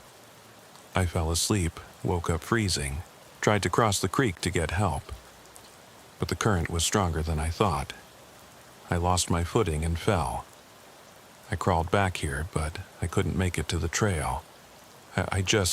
She broke off, tears surging. I felt the weight in my throat, but I swallowed it down. "It's going to be okay," I said. "EMS is almost here. We'll warm you up, get you to a hospital." She nodded weakly, eyes distant, as though already somewhere else. I stood, shining my flashlight across the creek to where I'd seen the boots dash off. My gut told me whoever Steven was, he hadn't just gone to get cell service. He'd left her alone, and that thought embittered me. The whir of tires on gravel reached me, and I snapped my light back to Emily. I gave her a small nod. She clung to that, blinking rapidly. 2 EMTs, one male, one female, set up a portable heater and wrapped her in a thermal blanket. Their eyes flicked to me as they worked. "Keith and Melissa on scene," the male EMT said. "Hypothermia, minor lacerations. Transport in 10, I stepped aside. Detective Holloway, thank you." Melissa gave me a quick nod. Keith scanned the creek bank. "You found her here?" "No sign of anyone else." "Just boot prints leading deeper into the brush," I said. "I'm going to check it out once she's stabilized. I need to know what happened to her boyfriend, Steven." Melissa shook her head. "One thing at a time. Let's get her gone. Then you can track whoever left her." I nodded and watched them lift Emily onto a stretcher, load her into the back of their ambulance. The sirens shivered to life, cutting through the stillness. I felt hollow. Another coffee wouldn't fix this one. I turned back to the creek, the beam of my flashlight landing on the opposite bank. The earth was churned up, deeper than I'd thought. Boot prints formed jagged patterns leading north, then seemed to disappear under a tangle of fallen branches and saplings. I took a step closer, heart thumping. The wind rustled overhead, clearing a space for the moon to cast a pale gleam. I listened. Nothing but the creek's murmur, the rustling pines. The trail was slick with mud, and each step felt like sinking into uncertainty. I radioed dispatch one last time. 47 to dispatch. I'm going to follow suspect prints upstream. Keep Cedar Woods secure. I'm stepping off grid for a bit. The static hummed as I climbed the bank. At the top, the trees grew denser, branches like hooked claws reaching for me. Each step I took, I reminded myself. Stay vigilant, trust your training, watch for tripwires, watch for footprints. I could feel the darkness leaning in, and the smell of wet bark filled my lungs. My flashlight's beam wavered as the branches brushed my shoulder. I pressed forward, following the prints. knowing I was now chasing shadows in cedar and oak. And somewhere ahead, Stephen, if that was his real name, watched and waited. Maybe he thought I wouldn't find him. Maybe he thought what he did would be hidden by the pines forever. I kept to the faint prints, the ones that cut a jagged line through fallen leaves. They led me through a final stand of trees where the moonlight spilled over a small clearing. I shone my light across the ground to find scraps of fabric, ripped from a black sweatshirt, caught on brambles. My pulse quickened. I felt like I'd walked into the final act of a play I didn't understand. A hiker's trail dipped here, splitting left to a ridge and right to a hollow. The footprints took the hollow route, disappearing into a gnarled throat of pines where moonlight couldn't reach. I swallowed, keeping my finger on the trigger guard. Each step felt heavy, like carrying an ocean in my chest. I stepped off the clearing into the encroaching blackness. The trees closed in, branches overhead forming an arch that swallowed the sky. My boots crunched fallen cones and dried leaves. I thought about Emily, alone and hypothermic, trusting me to find answers. I thought about that minivan, about how easy it was for a person to vanish in these parts. And I thought about the family waiting for their daughter at home.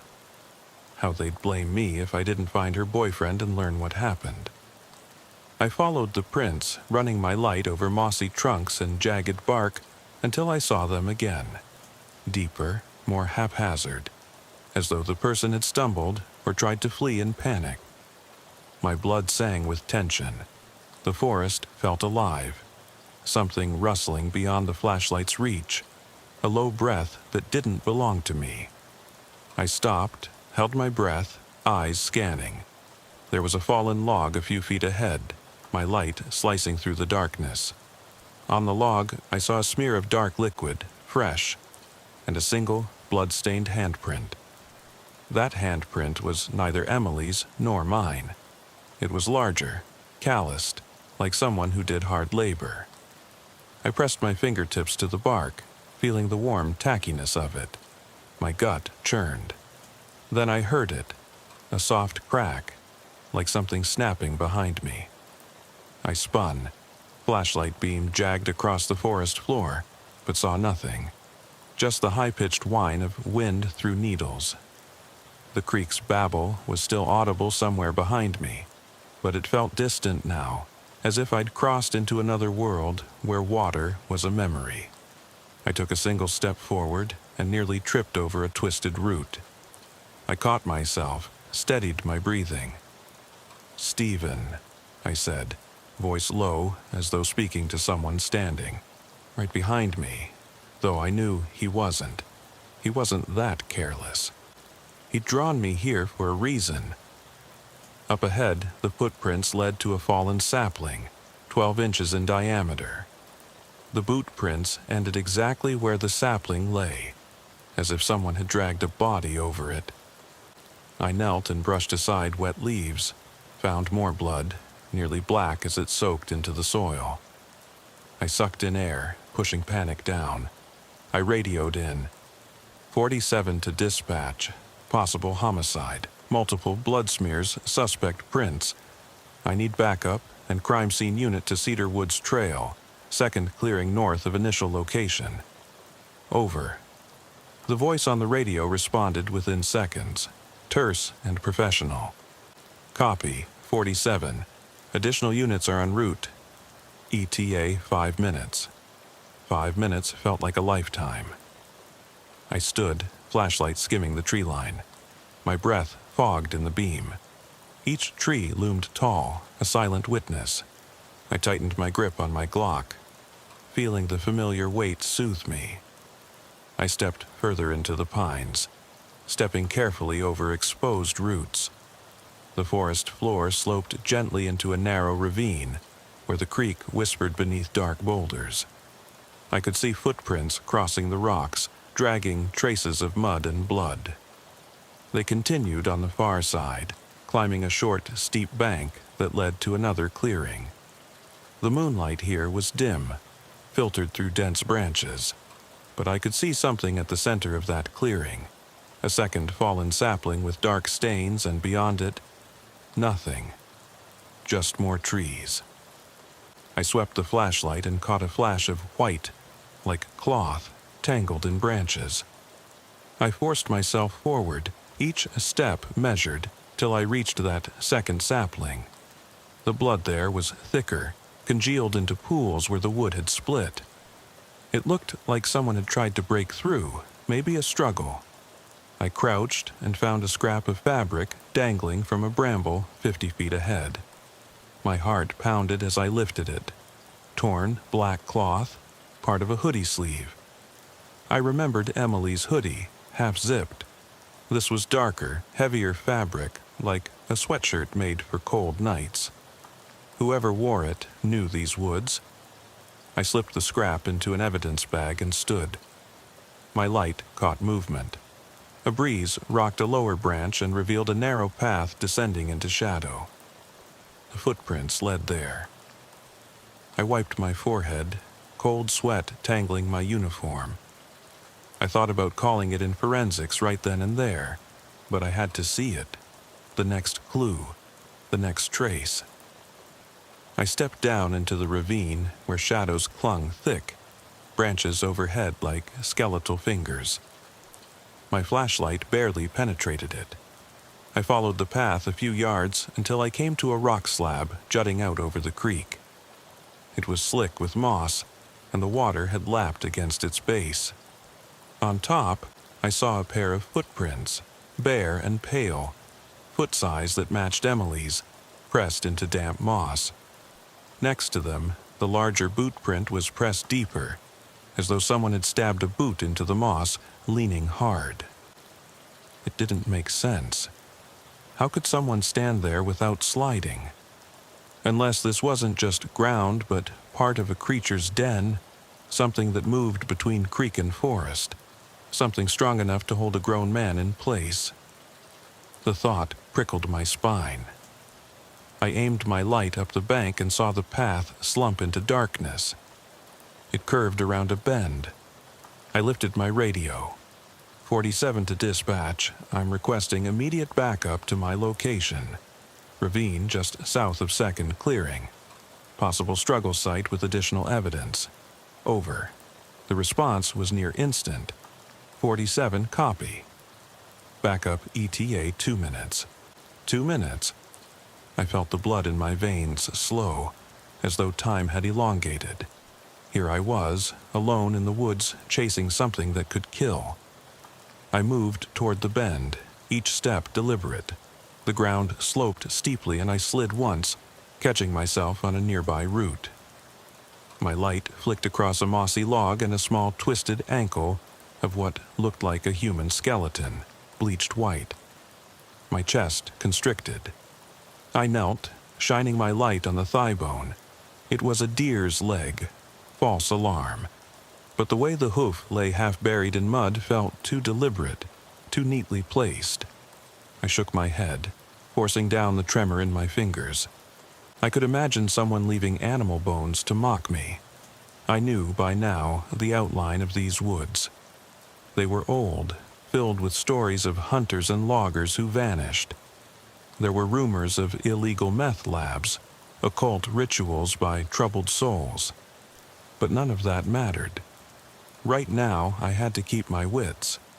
The blood, the prints, the torn fabric, they all pointed to someone who intended to leave no trace. I took a deep breath and pressed on, up the bank. The undergrowth tore at my pants and I cursed softly. At the top, I found myself in a 3rd clearing, smaller, framed by stubby pines and a circle of stones that looked like an old fire pit. The moonlight achieved a pale glow here, enough to show footprints around the pit's edge. Bear prints this time, small and splayed. I followed those to a spot behind a boulder where a tattered backpack lay. Its zipper was half open. Inside, a blood-soaked bandage and a tin of mints. No identification, just these meager remains. My flashlight landed on a scrap of paper half protruding from the mince tin. I plucked it out. November, on Birinci. My heart dropped. Today was November 11th. That meant this time, 11 hours ago, someone had been here. Waiting, watching. Waiting for what? For Emily to show up? For me? I slipped the paper into evidence. My phone buzzed, 2 missed calls from the chief. I ignored them. I was on call, not on the clock anymore. I was knee-deep in these pines, chasing a ghost who might kill again. I needed to find out who Stephen really was, if that was even his name, and if he'd lured Emily here for fun or for something far darker. I scanned the clearing, saw deep claw marks carved into the boulder, fresh. They looked like someone, or something, had used nails to scratch there, as though writing a message or marking territory. I got down to inspect, wondering if I should even touch it, but I did. The hardness of the rock beneath my fingers felt real, alive, as though it pulsed. A snapping twig to my left. I bounced my light over, nothing but tall grass swaying. I clicked off the flashlight, muffling my breathing. I listened. The wind, the creek far below, and something else. A low, guttural humming. A human voice humming a lullaby, cracked and sad. It felt like it came from every direction at once. I felt my skin crawl. I reached for my radio. 47 to dispatch, The humming stopped. For a moment, only my heartbeat filled my ears. I swallowed hard, flinched. Then a soft, wet crunch, like someone coughing up mud, came from behind me. I spun, flashlight on, beam skittering across pine trunks. Up ahead, I saw a figure emerge from behind the largest pine. A man, half-shaded, ragged beard, eyes that gleamed silver in the light. His clothes were torn, streaked with dirt and dried blood. He looked gaunt, as though he hadn't eaten in days. His eyes widened when he saw me. Shock or fear, I couldn't tell. He opened his mouth to speak, but only yielded a low gurgle.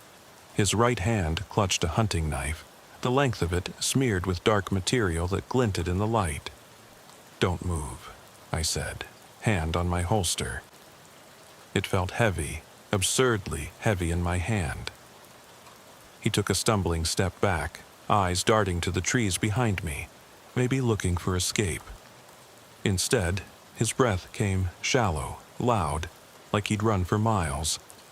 I swallowed. "Who are you? What happened to Emily?" He jerked his head in a circle, looking at the bloody markings on the boulder, the torn backpack, the claw marks. Then his eyes met mine, haunted. He shook his head as though snapping out of a dream. "Not Emily," he rasped, voice low as gravel. "Not her." He shook and spat, red flecks hitting the ground. "She's gone." My heart flipped. "Please, call me Stephen. You know my name. You know who she is?" He laughed, a short, brittle sound that echoed off the trees. "I know what they want. You brought the light. You broke the pact." The words slashed at me. I frowned, trying to process. "Pact? What the hell are you talking about? Who is they?" He lurched forward, pressing the knife against his own throat, thumb on the blade's belly. My breath caught. It looked like he wanted to end it, right there, in this silent clearing. I raised my voice. "Drop it, put it down." He glared at me, eyes flicking to the boulder and beyond. "You can't save her now. She's theirs." He pulled the knife away from his neck and flicked it in my direction. Less a threat, more a declaration. "You think you can just come here and fix it? You broke the pact. Now we all die." I forced my breathing steady, reaching for my cuffs. Backup was minutes away, I reminded myself. "Listen to me, buddy. I just want to help. If you put that knife down, I'll call off this whole thing. We'll get you medical attention, warm you up, get you something to eat." He barked a laugh, sharp, resonant. His eyes gleamed in the flashlight's beam. Number, "They want the blood." The creek doesn't lie." He pointed to the creek's edge where the water ran red, like it had been dyed. But creeks don't hold color that long.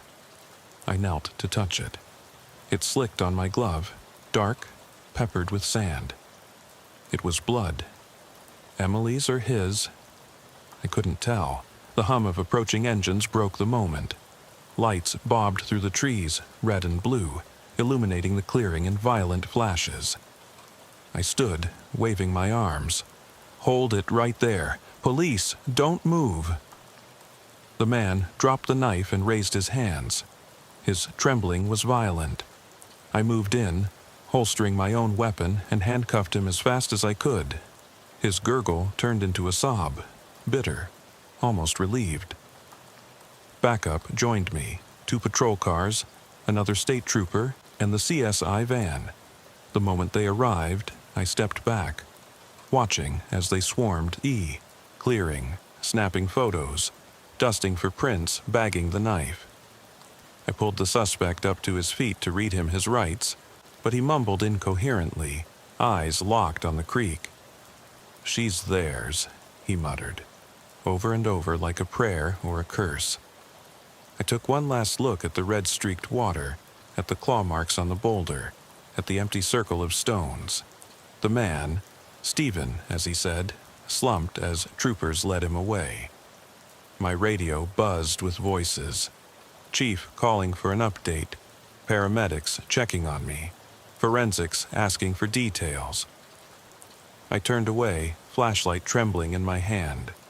I felt as though I'd wandered into a nightmare, and I wasn't sure I'd ever wake up.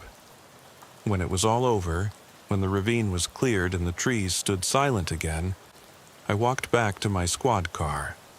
The air was colder, sharper, as though something had turned it brittle. I thought about Emily, somewhere now under blankets, being treated. I thought about Stephen, under arrest, in cuffs, babbling about pacts and blood. I thought about what happened here, how easily a person can slip between the world of daylight and something far darker. I got in the car and closed the door, watching the forest swallow the flashing lights. For a moment, I felt the ache return, deeper than before. I started the engine and drove off, the forest receding in my mirrors. But I could still feel it. Those eyes, that knife, the echo of a lullaby in the pines. And I knew that I'd never truly leave Cedar Woods Trail behind. The drive back to the station felt endless. The highway lights blurred past, and my vision kept drifting toward that dark tree line I'd just left behind. My knuckles ached from gripping the steering wheel. I realized I hadn't felt them until just now, pulse finally slowing enough to notice. I flicked on the radio. Not the scanner, but the AM station that played classic rock. The singer's voice came through, raspy and distant, and I stared at the wavering signal bar. For a moment, the normalcy of a rock song jarring across the speakers should have comforted me. Instead, it made me feel more alone, as though the world had moved on without acknowledging what I'd left in those woods.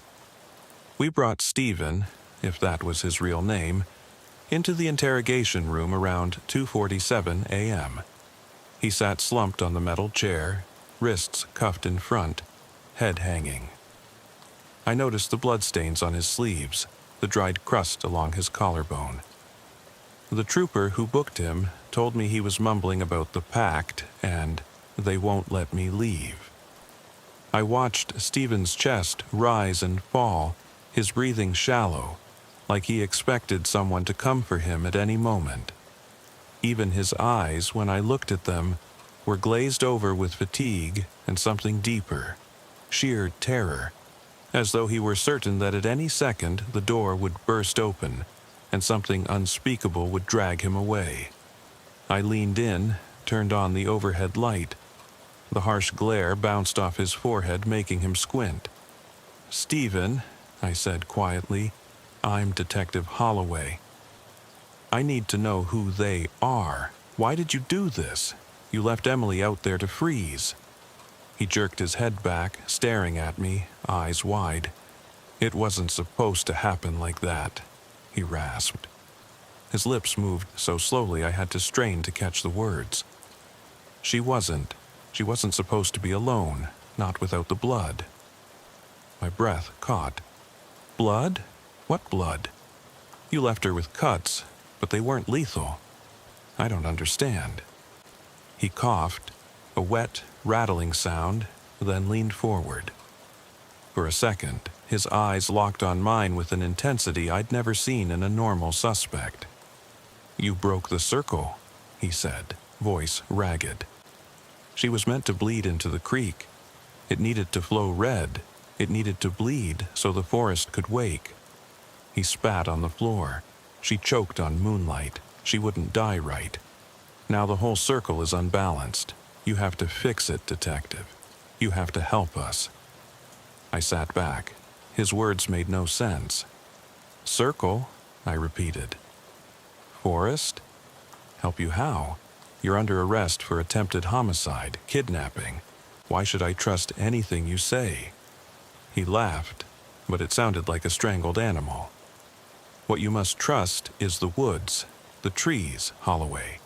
They don't care about charges. They only care about life and death. And if you don't set it right, the creek will run black, and the entire valley will bleed. You will bleed." I nodded, even though I wasn't sure if what he said was real or the result of some psychosis. "Fine," I said.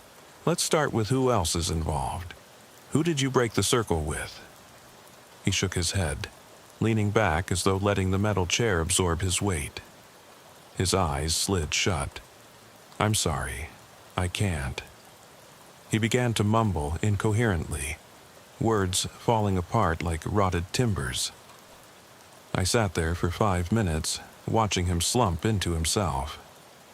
When our lieutenant came in, coffee in hand, I realized I still had flashbacks of the creek's red hue. It simmered in my nightmares. The next morning, I tried to piece together what little we had. We knew Stephen had rented that van out of Morrisville. We searched the rental agreement. Driver's name: Stephen Patrick Dawson. Date of birth matching the suspects. Address given in Burlington.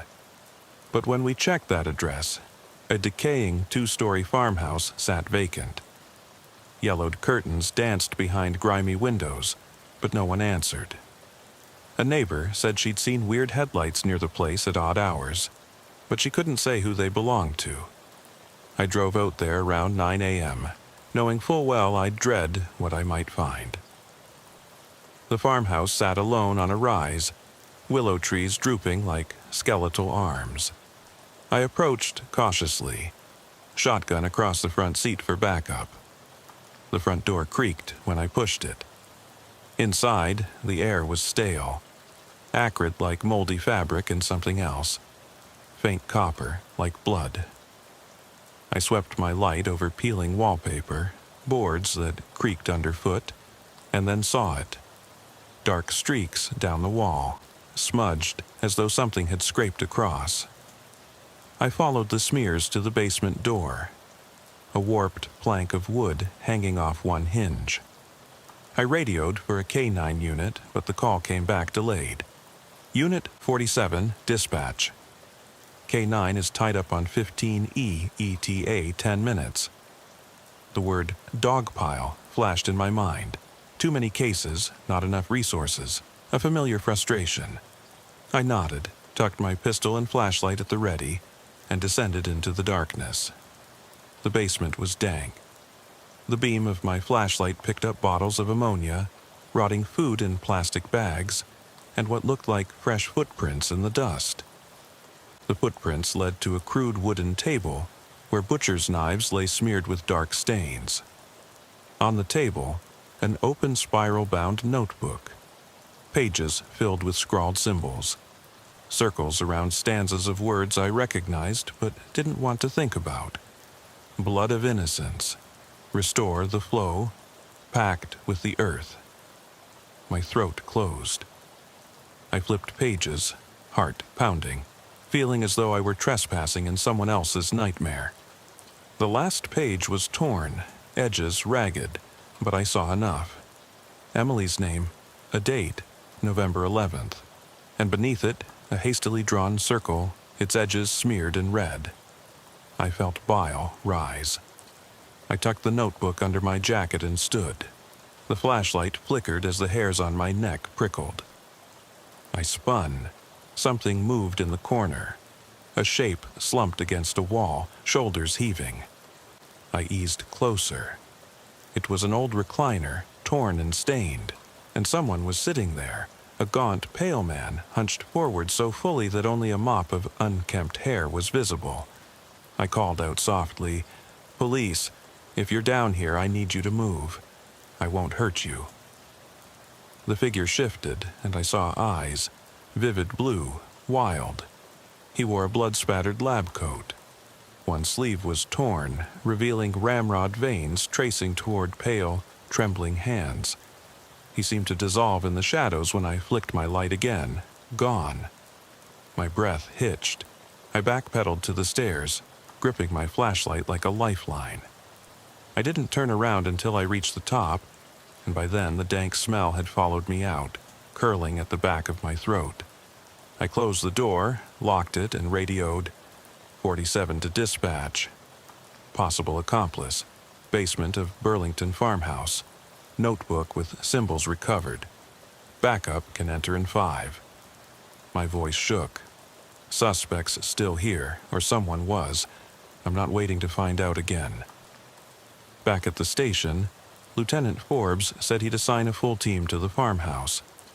He tapped the notebook I'd handed him, his forehead creasing. Whatever this is, we need to coordinate with homicide and possibly a SWAT element. If there's another person out there with a murder kit, we can't waste time.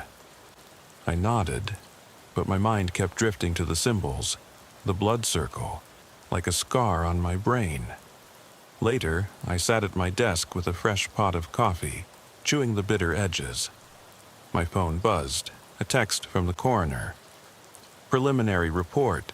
Emily's cuts were inflicted post-mortem. Minor lacerations on arms, consistent with shallow slicing. But the bruise on her temple, possible blow with blunt instrument. She likely died before hypothermia set in. Need to confirm. Hypothermia? It felt like a lie. The cuts on her arms had been superficial, intended to bleed into the creek. But if she'd died first from a blow to the head, that meant everything Stephen said about her bleeding into the hymn of the woods was an orchestrated lie. He didn't just leave her, he planned her death. And worse, maybe. Maybe what he'd said about the forest wanting her blood wasn't delusion. It felt like some ancient madness, as though the trees themselves wanted sacrifice. That evening, I returned to Emily's parents' house. They'd been released from the hospital. Emily was stable but needed stitches and observation. Mrs. Carter answered the door, eyes swollen, but she forced a polite smile. I led them into the living room, walls lined with family photos, warm and overflowing, with laughter. It felt wrong to bring horror here. "Mr. and Mrs. Carter, I have clear information on what happened to Emily," I began. Their hands tightened on the arms of their chairs, knuckles white. The coroner confirmed her skull fracture occurred before she reached the creek. It wasn't an accident. Someone struck her, likely behind the head, then left her to bleed. Mrs. Carter gasped, body shaking. But who? Why? I met her gaze. We have a suspect, her boyfriend, Stephen Dawson. He's in custody and is being uncooperative. He claims Emily was meant to bleed intentionally into a stream as part of some ritual. We found a notebook in his basement with references to a blood pact, symbols, drawings. Mr. Carter's face went pale. "Ritual?" he whispered. "That's insane." I swallowed. "I agree, sir. It sounds strange, but the evidence is there. The cuts on her arms were superficial. He slit her just enough to bleed, then hit her over the head, perhaps to knock her out, then let her go limp. She tried to crawl back but collapsed before she could cross the creek. Her body fell where I found her. Mrs. Carter's tears slipped free, a silent stream. She leapt from the sofa and swept me in a desperate hug. "Find him, make him pay." I let her hold me a moment, feeling her warmth. It anchored me. When she released me, I nodded. "I'll do everything I can." That night, I couldn't sleep. I lay on the couch in the station's break room, bleary from 48 hours straight. My eyes kept drifting to photos of the logbook, the blood-smeared boulder, Emily's dazed face in the flashlight beam. I realized something I hadn't let myself admit. I felt complicit. If I'd ignored the notes about Pact and Circle, I might have found her sooner. If I'd noticed the bruise on her temple when I first saw her by the creek, I might have rushed for help faster. Now she was in a hospital bed, alive but broken, and someone else's daughter had died in that valley long ago, whose bones had been used as a taunt in the ravine. I closed my eyes and let the coffee crash my system into wakefulness. Tomorrow, I had to face that farmhouse again. I had to find Stephen's accomplice, or accomplices, and I had to stop whatever that pact was before it claimed another life. At dawn, Forbes and I led a team back to Burlington Farmhouse. We blocked off Route 49 with patrol cars, lights flashing to keep gawkers away. It felt like a war operation, crime scene tape like barbed wire, forensics vans humming generators. We suited up, Kevlar vests, long guns loaded, flashlights at the ready. My partner, Trooper Collins, checked his sidearm, lips pressed tight. Neither of us spoke as we approached the door. I knocked sharply. "Police, North Carolina State, open up!" No response. The front windows were blackened with grime. Then, with a nod from Forbes, Collins and I kicked the door in. It splintered, dust billowing inside. We swept the entryway, the hall carpet bare beneath the layers of dust. A stench like rotting meat made me gag. This was different than the mildewy basement. I held my breath, swept my light over the kitchen, copper-colored stains on the floor, dark blotches on the cabinets. My stomach turned. I forced my gaze upward.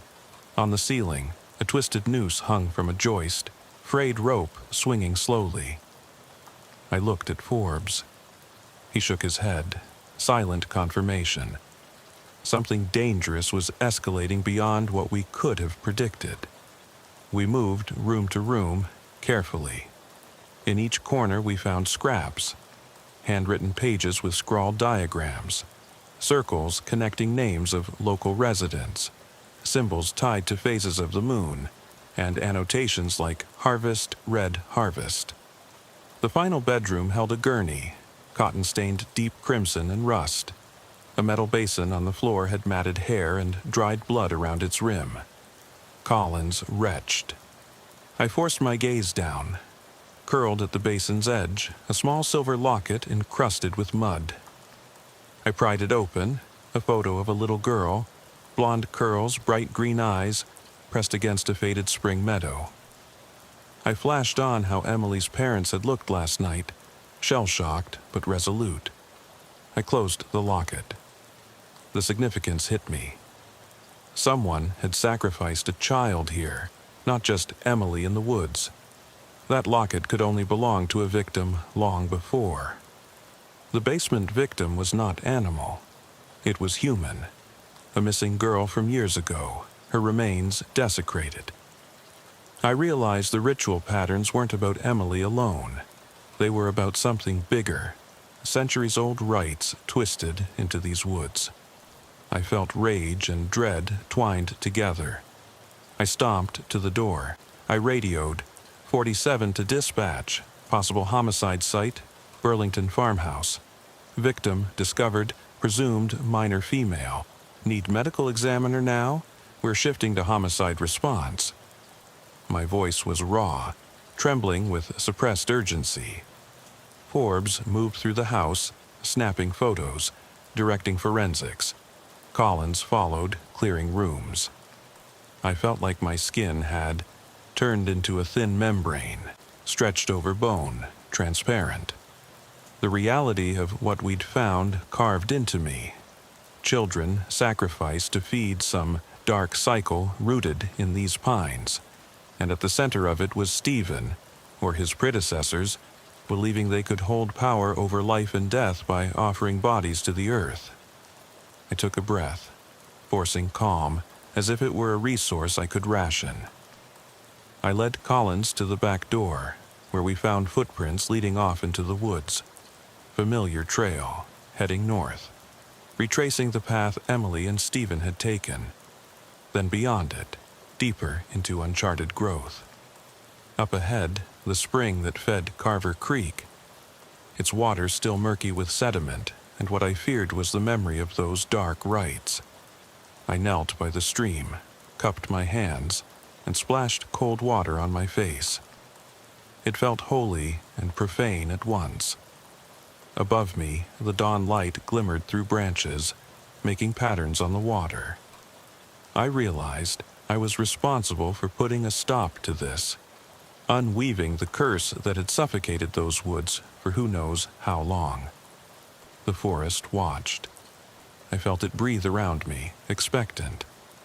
I looked back toward the farmhouse, crime scene lights like dying fireflies, understanding that pulling these weeds of evil from the roots would take more than arresting Stephen. This place needed cleansing. The victims needed acknowledgement. The stories needed telling. I rose and brushed mud from my knees. I turned to Collins. "We follow these prints," I said, "and we don't stop until we find every trace of what's been done here." He nodded, face pale but resolute. Together, we stepped into the trees. The path was narrow, littered with pine needles and hidden holes. I followed the prints, flashlight carving arcs through gloom.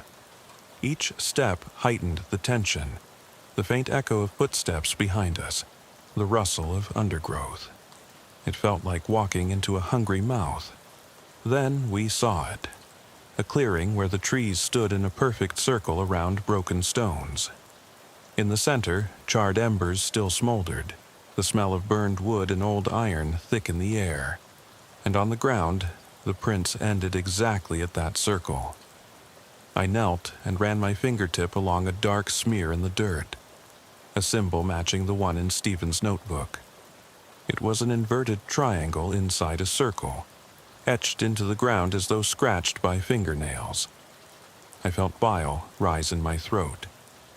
I radioed, 47 to dispatch, found ritual site, smoldering embers and fresh etchings in the soil. Multiple bodies likely interred beneath. Request cadaver dogs, SWAT to secure perimeter. Proceed with caution. This may be the epicenter. My voice echoed oddly loud among trees, like a prayer or a challenge.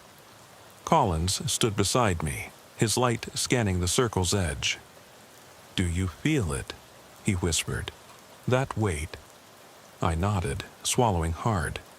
In that moment, the forest felt alive, a heartbeat beneath the soil, ready to swallow us whole. I realized just how deep this went, into the very roots of these woods. But I also knew there was no turning back. We had to press on, to uncover the remains, to stop the cycle, to free Emily's spirit and all the others who'd been lost. I straightened, dusted off my knees. The forest exhaled around me, a whisper of leaves. I felt the chill of destiny brush my skin. "Let's keep moving," I said. Collins nodded, steady. We headed into the circle's gloom, stepping over embers that hissed at the touch. The path beyond led deeper still. Where the trees leaned inward, the light faltered. I tightened my grip on my gun, each breath echoing in my ears. Past the embers, the shaking ground, I knew what awaited us. Truth so dark it might consume the rest of me. But I had a choice, to run or to keep going. and as long as Emily's mother waited for answers, I couldn't leave. So I took a step forward into the forest's hungry heart, and committed myself to whatever lay ahead, no matter how deep the darkness, no matter what it would cost me.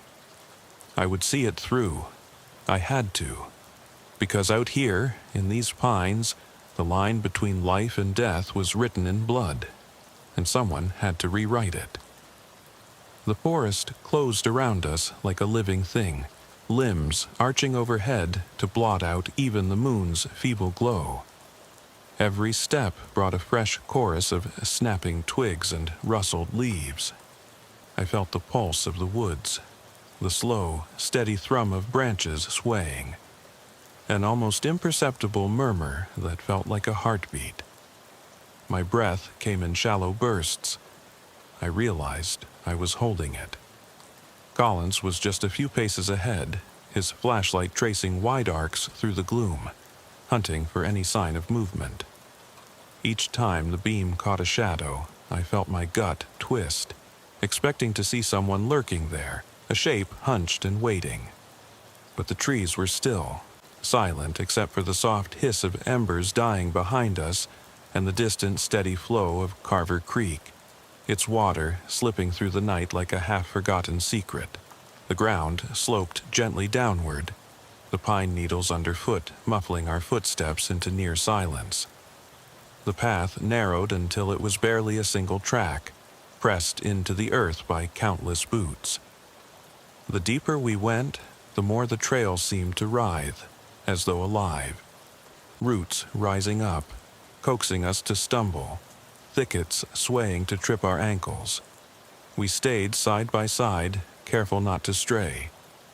I thought of Emily's face again, the fright in her eyes, her lips chattering as she tried to explain what happened. My wife's face flickered in my mind, the way she looks when our daughter comes home from school, safe and scurrying to show her latest crayon drawing. I clenched my teeth, forcing the image away. This place was everything that good people fought to protect their families from.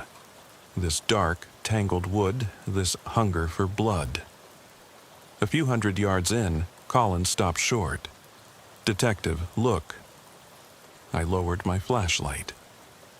On the left side of the trail, pressed into the mossy carpet of pine needles, was another set of prints. Barefoot, tiny, like a child's. They were shallow, nearly white against the dark earth, frozen in place as though someone had tiptoed there. Next to them, the larger boot prints sliced through the undergrowth, deeper than before, as though someone had plunged a foot onto the ground with force. I looked up and down the path. No sign of the prints continuing further. They ended abruptly at a tangle of roots and fallen branches. In the dim light, I could make out a tiny shoelace, a frayed bit of pink, like what you'd find on a toddler's sneaker. My chest tightened. I knelt to inspect the lace, dropping to one knee, careful not to disturb the ground too much. The lace felt sticky. When I touched it, a faint scarlet smear coasted my gloved fingertips. I wiped it on my pant leg. Blood. Fresh. I looked at Collins. That's recent, maybe 2 hours old, tops. Kid's lace, probably from the missing girl Stephen mentioned. He swallowed, gaze flicking to the mass of brambles ahead. God, who would bring a child here? He wiped his forehead. I stood, wiping my gloves on my pants. This was their ritual site for sacrifices. We have to be careful. We don't know how many were brought in here. The hairs along my neck prickled. Let's keep moving, quietly. We pushed through the brambles, branches scraping against our uniforms. The air smelled heavy, damp earth, rotting wood, and something coppery, like blood pooled and left to sit. My flashlight uncovered more tiny traces. A bent metal hair clip. A small silver earring stud that glinted when the beam hit it. I dropped to my knees to pick up the earring carefully, slipping it into an evidence bag. I recognized the design. Heart-shaped, pink enamel inside a twisted silver frame.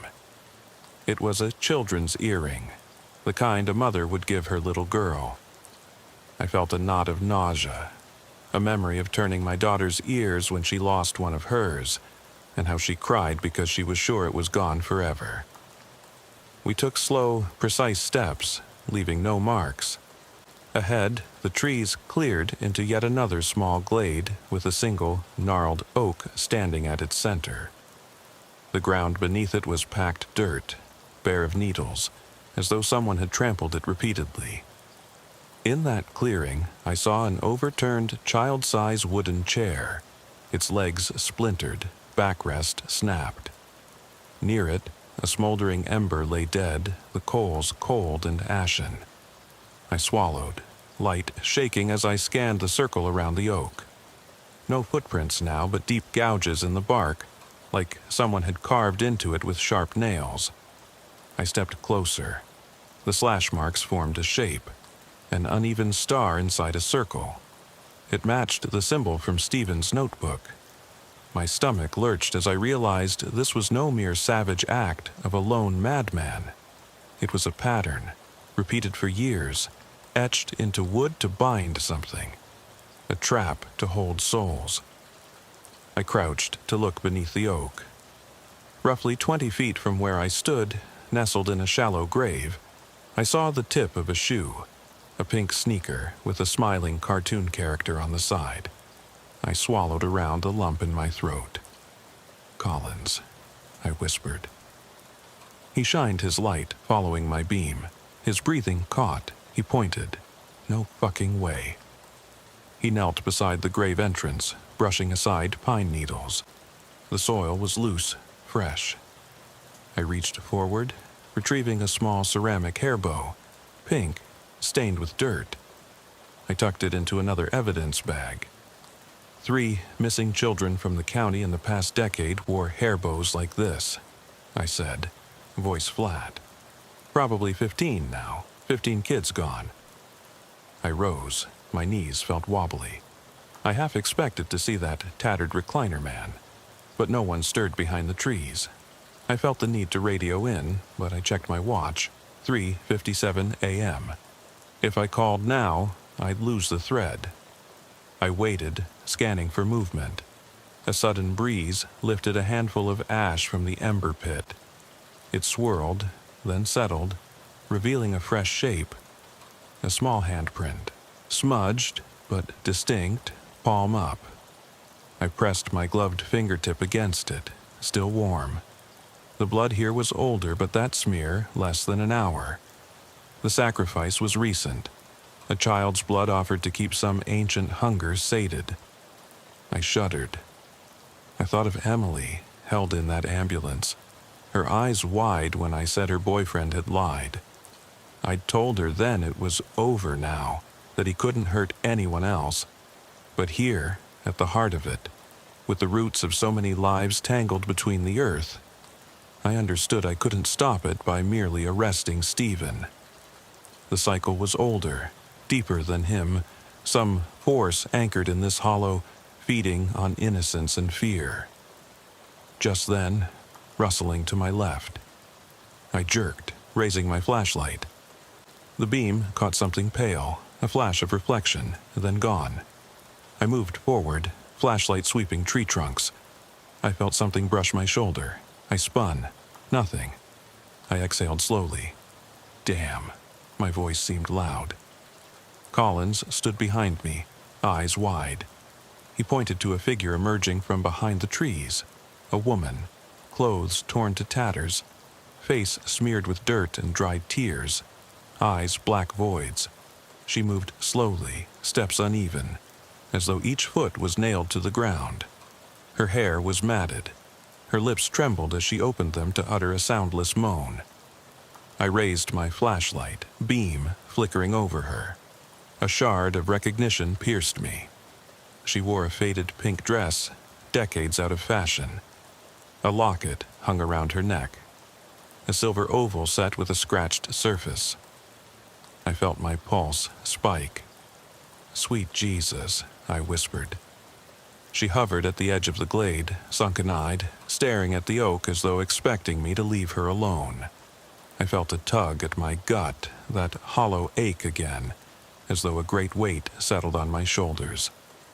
I'd seen missing persons, battered victims, but her, cold, hollow, neither alive nor fully dead, she was something else. A ghost returned to where she died. I took a step forward. The wind kicked up, swirling ash around her ankles. She looked at me, and for a moment I felt raw sorrow in her marbled eyes. She moved, head tilted, raising her hand slowly, then whispered something too quiet to catch. I leaned in.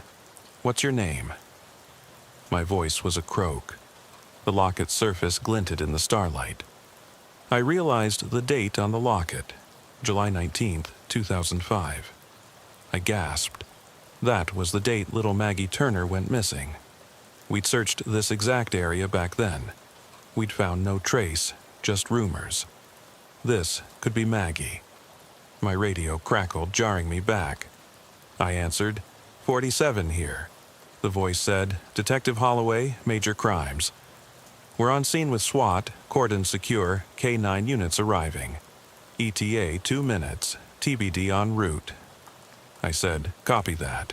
Found potential victim remains and current evidence of sacrifice. Give me 10 minutes." I turned to the apparition. She watched with those hollow eyes. I felt tears prick, though I didn't want to let them. "Maggie?" I asked, voice trembling. She didn't answer, but reached downward, as though cradling a child. I noticed a small bundled shape at her feet, a dirty rag, a tiny shoe. My breath caught. I sank to my knees, pulling out my gloves. She didn't move as I approached. I knelt beside her, flashlight trained on the bundle. The rag was damp, dark. I carefully unwrapped it. Small fingers, pale and stiff, an embalmed brush of hair, a girl's corpse wrapped tight. The smell was nauseating, a mix of rot and sweetness. Her face was intact, eyes closed like she slept. I felt bile rise. I hurried to wrap the body in a forensic sheet. The ghostly woman watched, gaze grateful and sad. As I lifted the sheet, I realized the girl's locket had the same date, same inscription. Maggie Turner, July 19th, 2005. My knees trembled. "I'm sorry," I whispered. Tears blurred my vision as I gently lifted her, careful not to disturb bone or hair. The specter faded backward, wordless, then vanished among the pines. One heartbeat later, the scent of damp air filled my nostrils, as though she dissolved into mist. I shook my head, forcing calm. I radioed, "Crime scene. 47 to CSI, bring a stretcher. I have a minor female victim. Confirm ID as Maggie Turner, missing since 2005. Proceed carefully, this is likely just one of many." Over the radio came, "Copy, 47, we're on our way." I allowed Collins to help me lift Maggie gently onto the stretcher. No need for questions, my mind already reeled.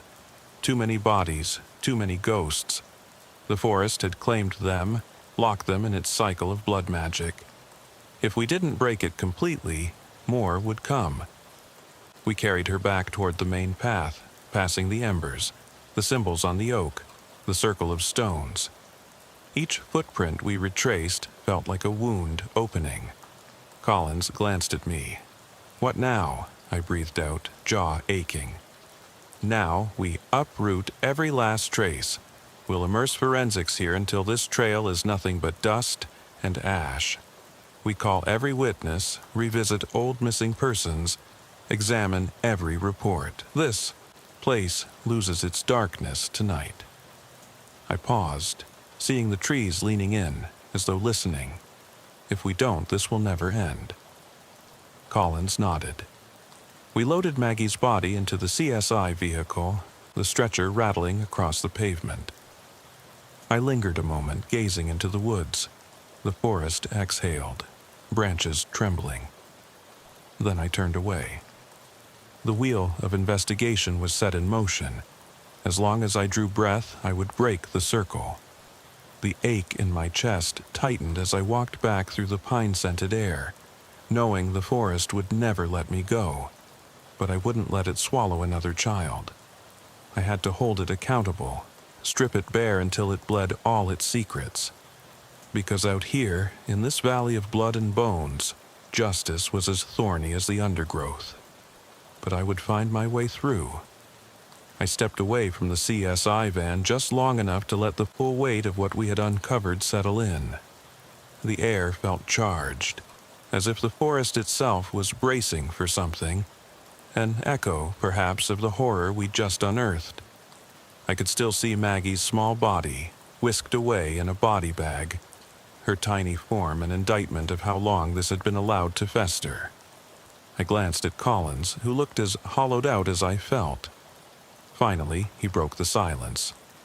"Sir, what now? Are we heading back to the station, or—" I cut him off. "Number, we keep pushing forward. We root this out at its source."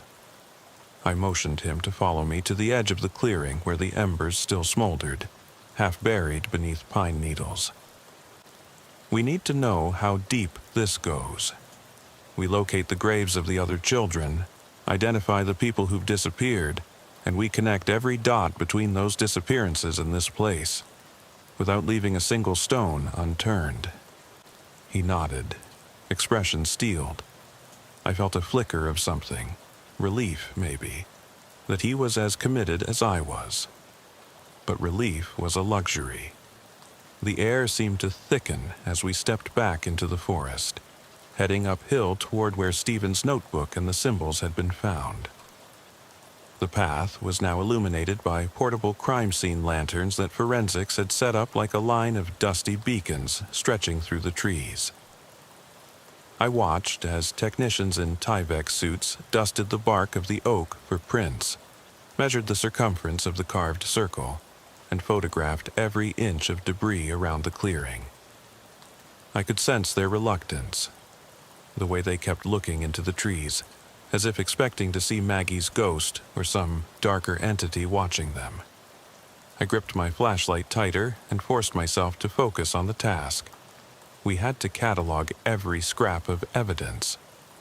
I crouched beside a forensics cameraman who was snapping images of the ash patterns. "How's the luminescence on that circle of stones?" I asked, voice low so only he and I could hear. He tilted the camera slightly, capturing the glow of the embers even as they died. "Detective, it looks like someone stoked these coals within the past 24 hours. I can't say for certain, but right now it's still warm. The circle's fresh, too fresh." I absorbed that, feeling my stomach clench. "Thank you." I rose and moved to where the oak's scratched bark bore those symbols, an inverted star inside a circle, corners roughly etched, blood dried into the crevices. I knelt to brush my gloved fingers over the marks. They were shallow, like someone went at them with nails or a knife, but not too deeply. A few flecks of dark rust-colored residue clung in the grooves. I pressed a small swab against the bark, swirling gently. If my hunch was correct, those flecks would yield traces of human blood. I tucked the swab into an evidence file and stood. Collins approached, holding a stack of folders. "I went through the case files while we were out there," he said quietly. 2 other missing persons reports this year, ages 9 and 12, both vanished near public campsites 15 miles north. No leads, no bodies. These folks moved to Pinewood County recently, out-of-towners. They reported their kids missing, but the cases went cold. My pulse quickened again. I recognized the pattern. New families who didn't belong, kids taken before anyone could notice. "Bring everything here," I said. He nodded and handed me the folders. One by one, I flipped through photocopied missing persons posters, police reports, notes about witnesses who claimed they heard strange chanting at night. A mother's entry. "I thought it was a deer," she wrote, but the sounds came too close, like a child crying.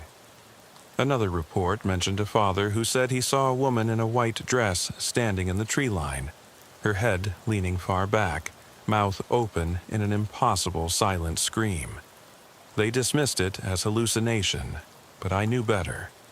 It was the same ghost we'd seen in that glade. I turned to Collins.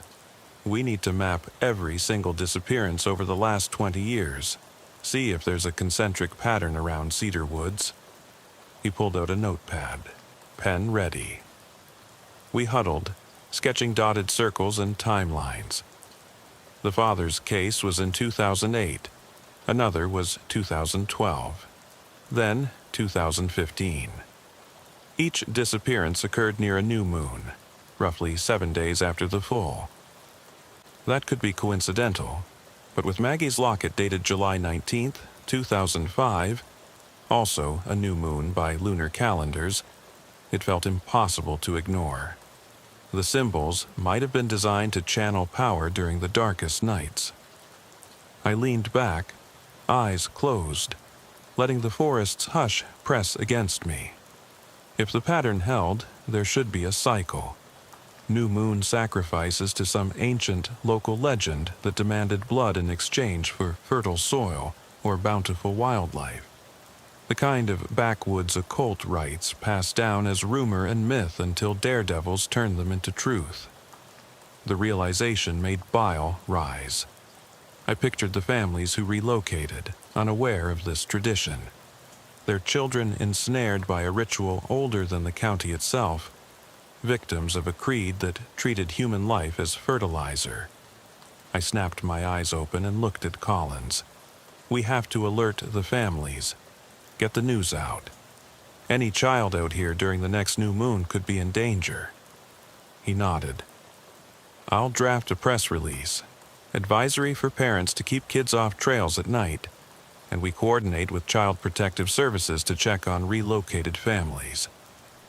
I turned to the forensics tech. Can I talk to you a sec? She joined us, camera dangling from her neck like a curving branch. I showed her the map we'd sketched. We need to canvass the locations for evidence. Clothing fibers, remnants of ritual paraphernalia, candles, bones, that sort of thing. Have your team comb the sites before the ground thaws or any prints are lost. She nodded, eyes grave. Understood. I squared my shoulders.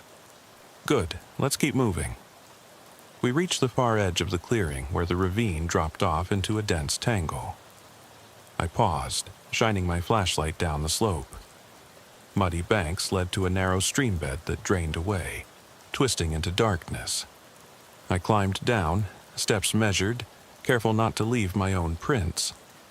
At the base I found more traces of shallow graves, earth that looked too freshly turned. I knelt and brushed a hand across the ridges.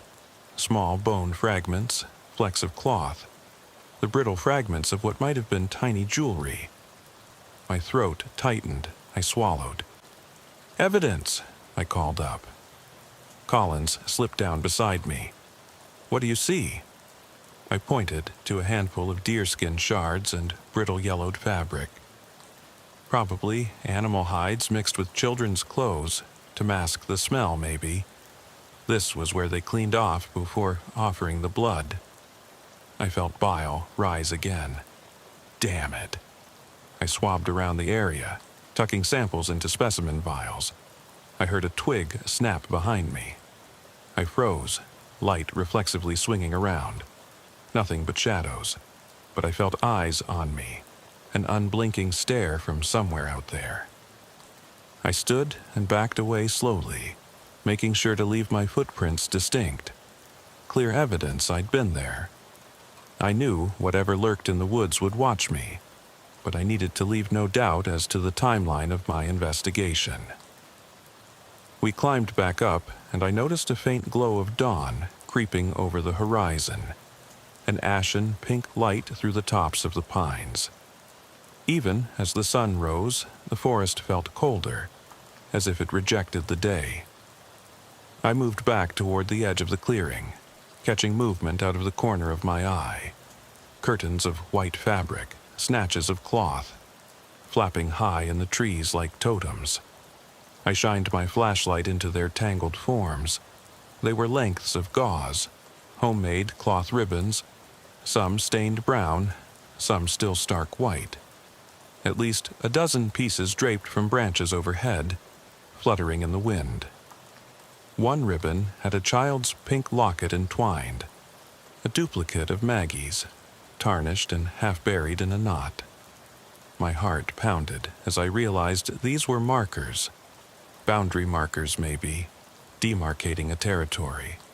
A warning to anyone entering the woods during the new moon. I shuddered, imagining those ribbons swaying overhead, like effigies condemning all who crossed into that territory. I looked at Collins. Collect those, we bag them as evidence. Each one could have traces of blood, DNA. He did as I asked, tearing them from the branches and wrapping them carefully. By now, uniformed officers had arrived to reinforce our perimeter. A sergeant approached, face creased with fatigue. Detective Holloway, forensics needs direction on where to dig the rest of those graves. We'll need to call in heavy equipment after daylight. I nodded.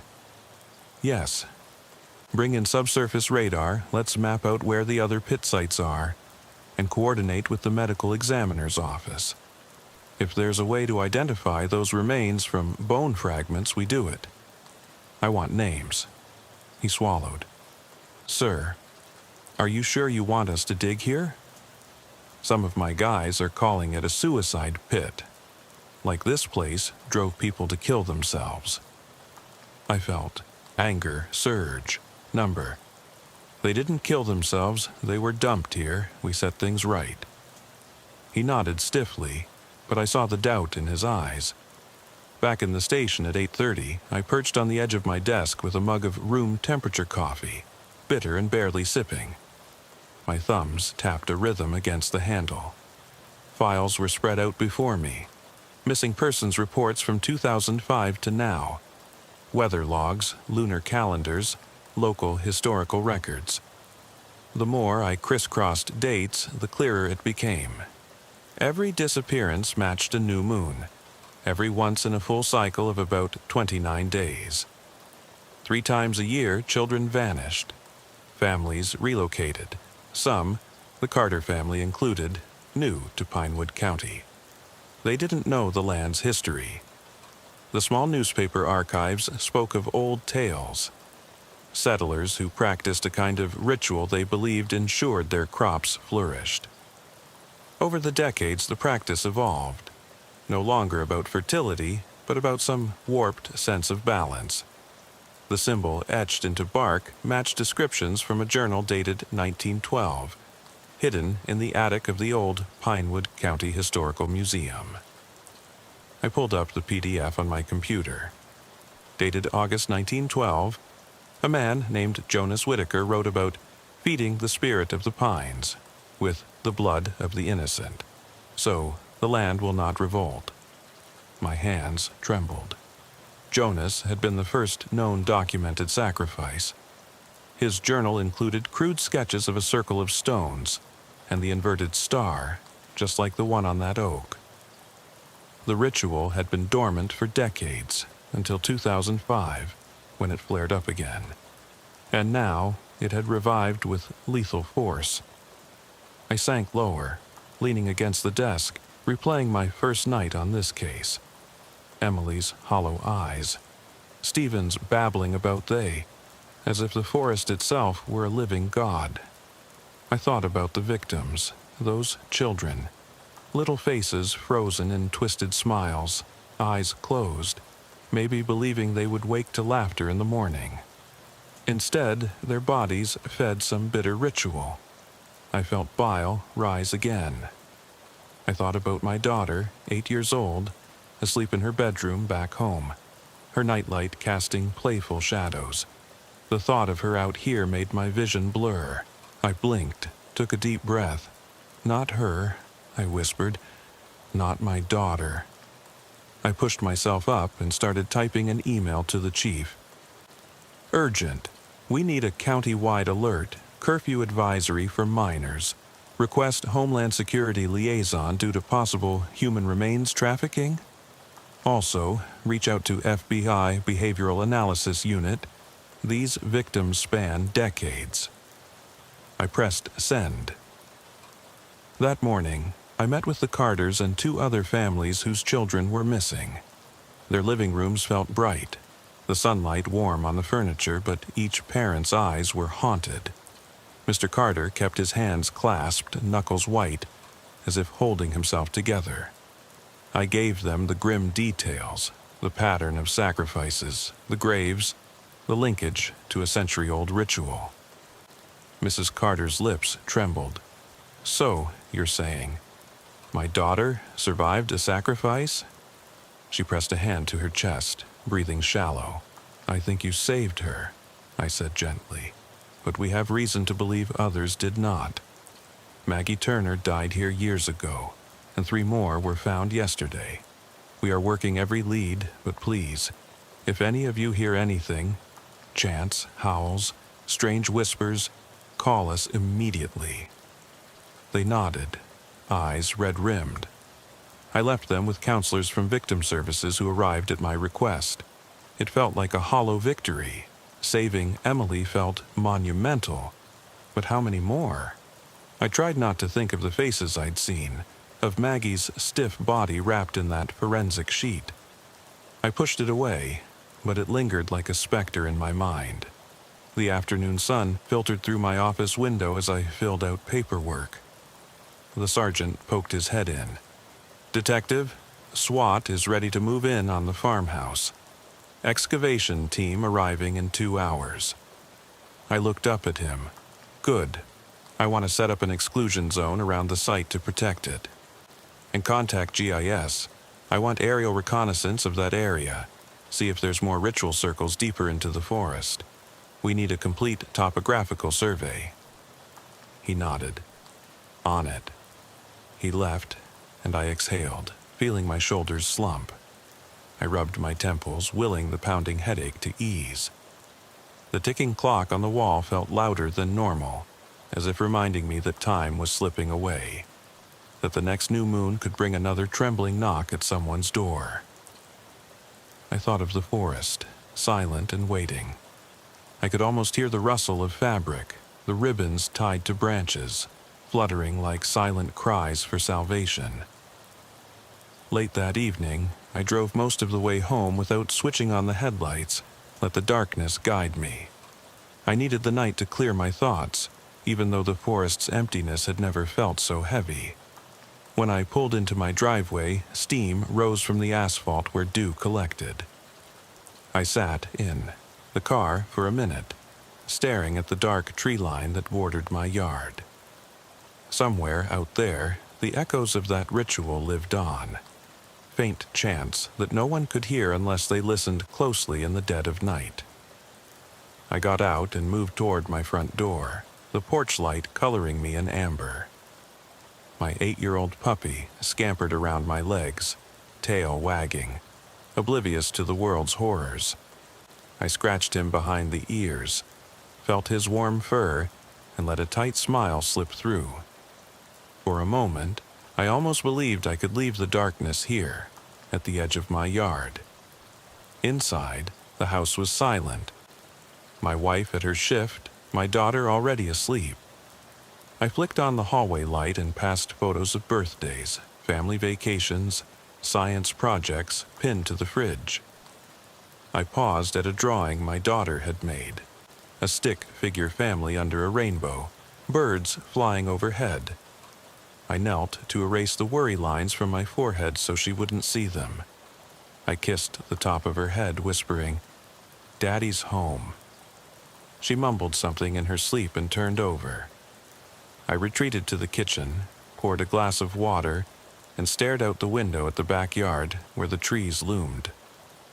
I thought of the horrors I'd seen to that day. A mother's terror, a child's stiff corpse, a ghostly apparition, the ancient symbols now etched into my brain. I drained the water and felt sleep pull at my eyelids, but I resisted. I had to stay sharp. Tomorrow we would coordinate the bunker search, interview neighbors with long memories, trace every record of Jonas Whittaker and his descendants. We would challenge the pact, incise the ritual with bright light. We would not let the darkness claim one more innocent. But I also knew, deep in the marrow of my bones, that what we fought was not simply men in masks or a gang of occultists. It was something far older, woven into the sinew of these woods, and I was determined to bleed that darkness out, bone by bone, until every sacrifice pit was aired out, every victim named, every parent absolved of guilt. I would bring that forest to trial, even if it meant returning to this edge of shadow night after night. Because as long as one family trembled in fear of the dark, as long as one child was missing, I, Detective Marcus Holloway, would stand guard at the border of nightmares, and I would not let the pines consume another drop of innocent blood. I switched off the kitchen light and made my way up the stairs, each creaking step a reminder that the world slept while I bore its nightmares. I lay in bed and stared into the darkness, willing slumber to come.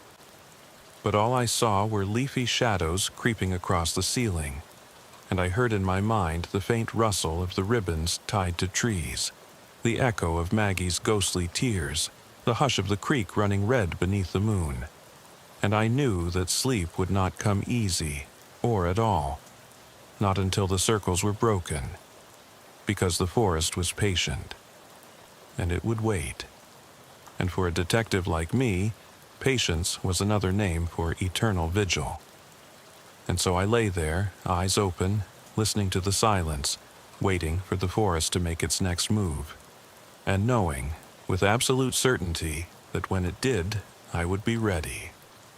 That night, I would pray for dawn, and then, once the sun rose, I would dive back into the woods that had swallowed so many lives, because the pact had to end, and no darkness, no matter how deep, could resist the blade of truth shining through.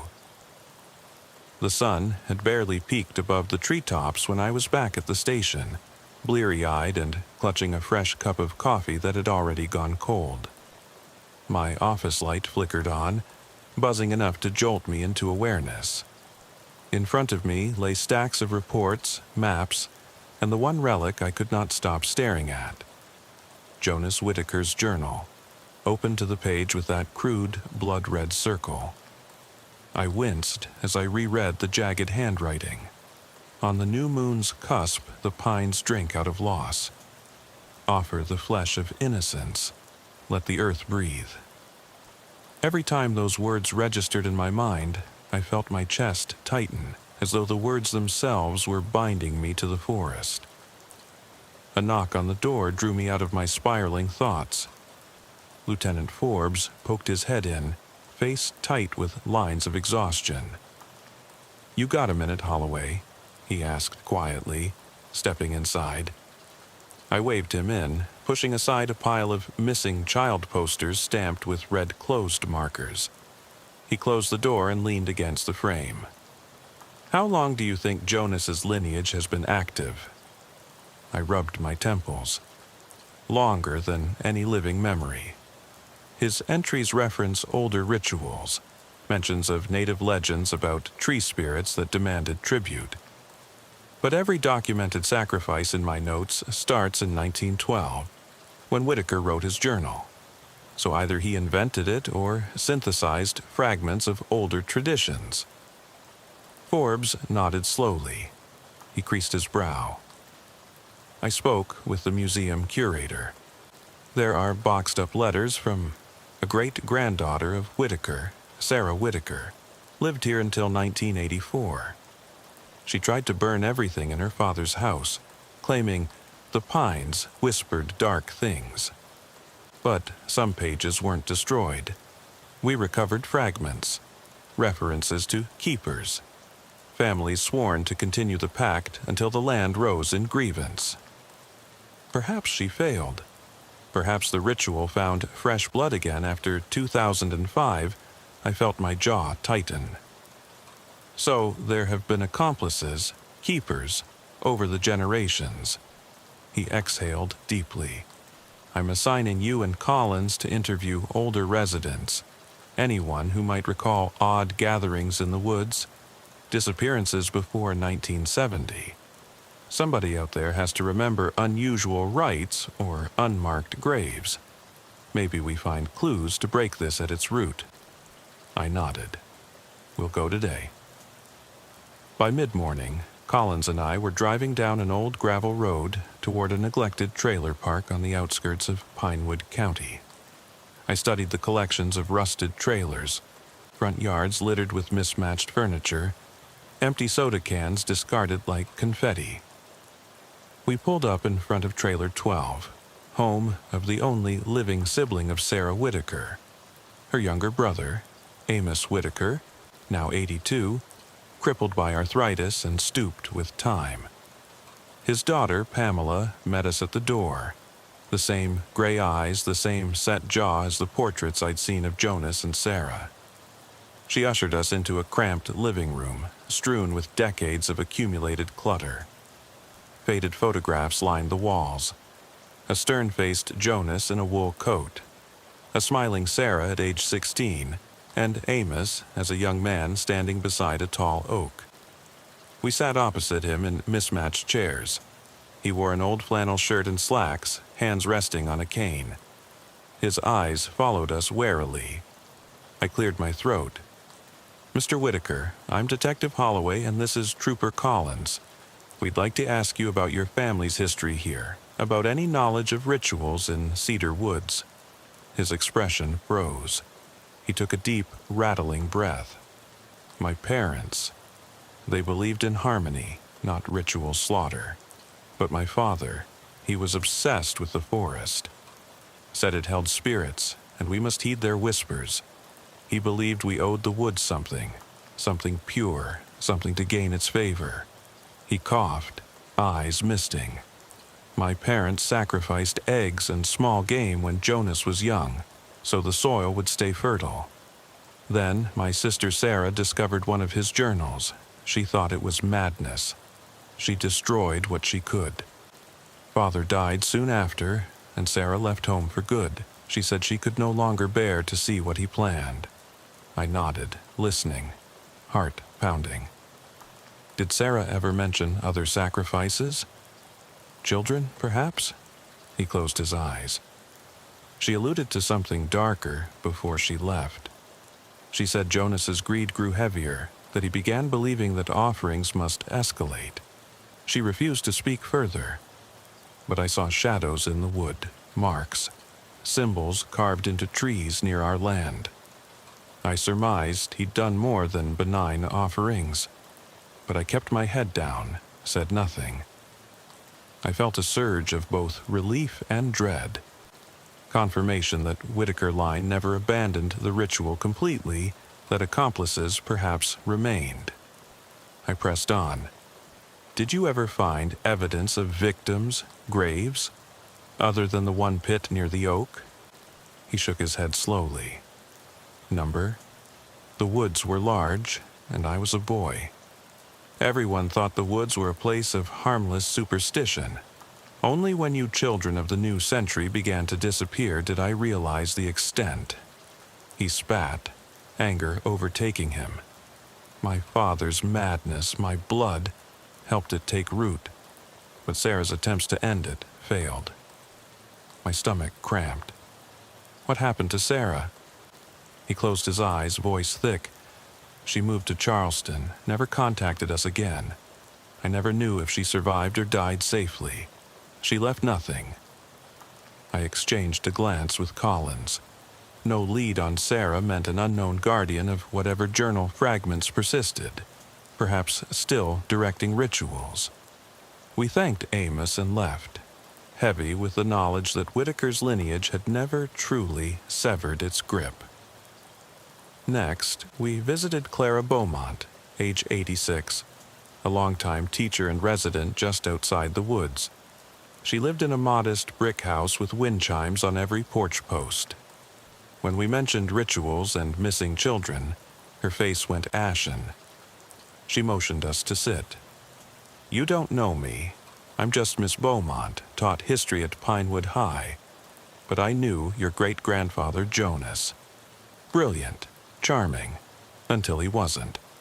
He became obsessed with pagan lore, convinced that native legends required tribute to keep the forest benevolent. My students complained of his lectures, how he praised blood offerings. But I thought it was crackpot talk, until my grandson disappeared. She pressed a tissue to her lips, tears welling. We never found him. They said he wandered off the trail, but I know Jonas had marked him, just as he had marked others. I saw Jonas with a knife on a new moon. I saw him, heard chants in the pines late at night when I was out for a walk. I thought I was hallucinating. I left town soon after. Her voice wavered. He died in '68. Accident, they claimed. But I suspect he was atoning, or maybe he thought he could free the forest. I felt her pain as an anchor behind my sternum. Thank you, Miss Beaumont. Your testimony may help bring closure to families. She nodded, shaking. I hope you break whatever curse he left behind. We left with her blessing, but I knew there was more to uncover. Jonas's disciples, perhaps a hidden notebook Sarah failed to burn. Back at the station, Collins and I pored over our combined notes from Amos and Clara. We marked on a map every carved symbol reported since 1950, every flash of ritual sighting. Each location formed concentric arcs around cedar woods, widening over time. The densest cluster sat near the old Whitaker property, abandoned now, but once a crossroads for dark gatherings.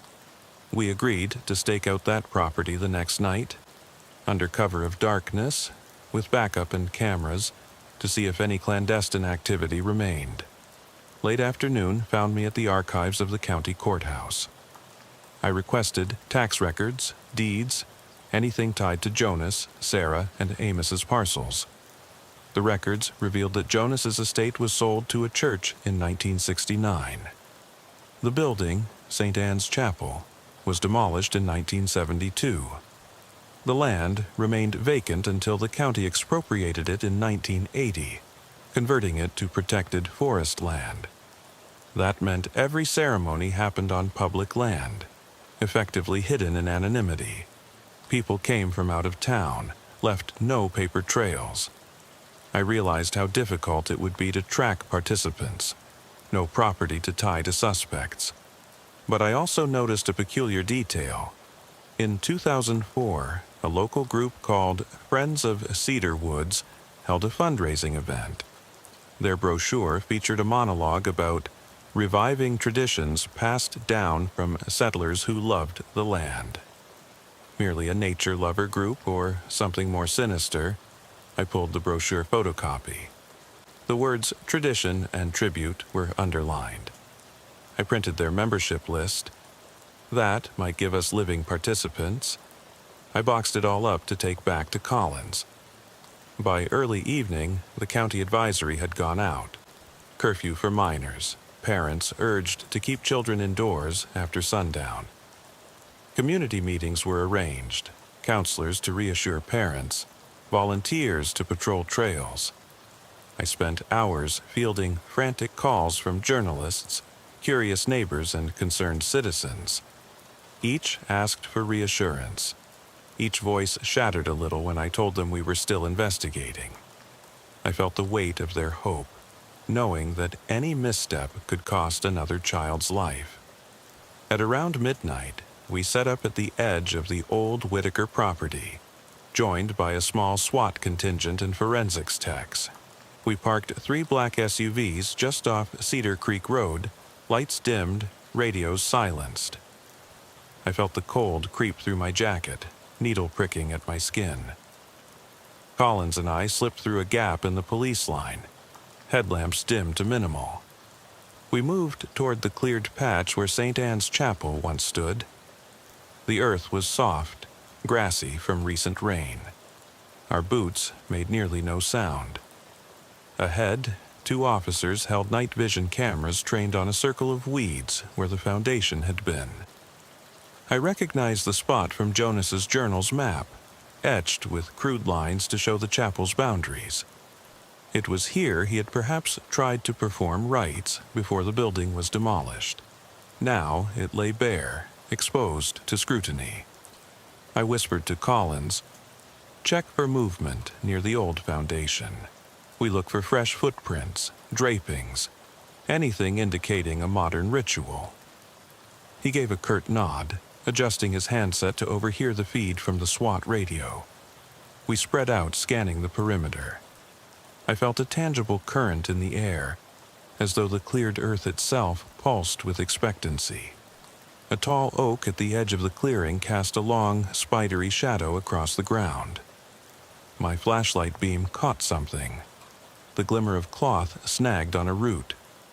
White gauze, fluttering faintly in the breeze. I crouched to inspect. Part of a ribbon, draped as though marking a boundary line.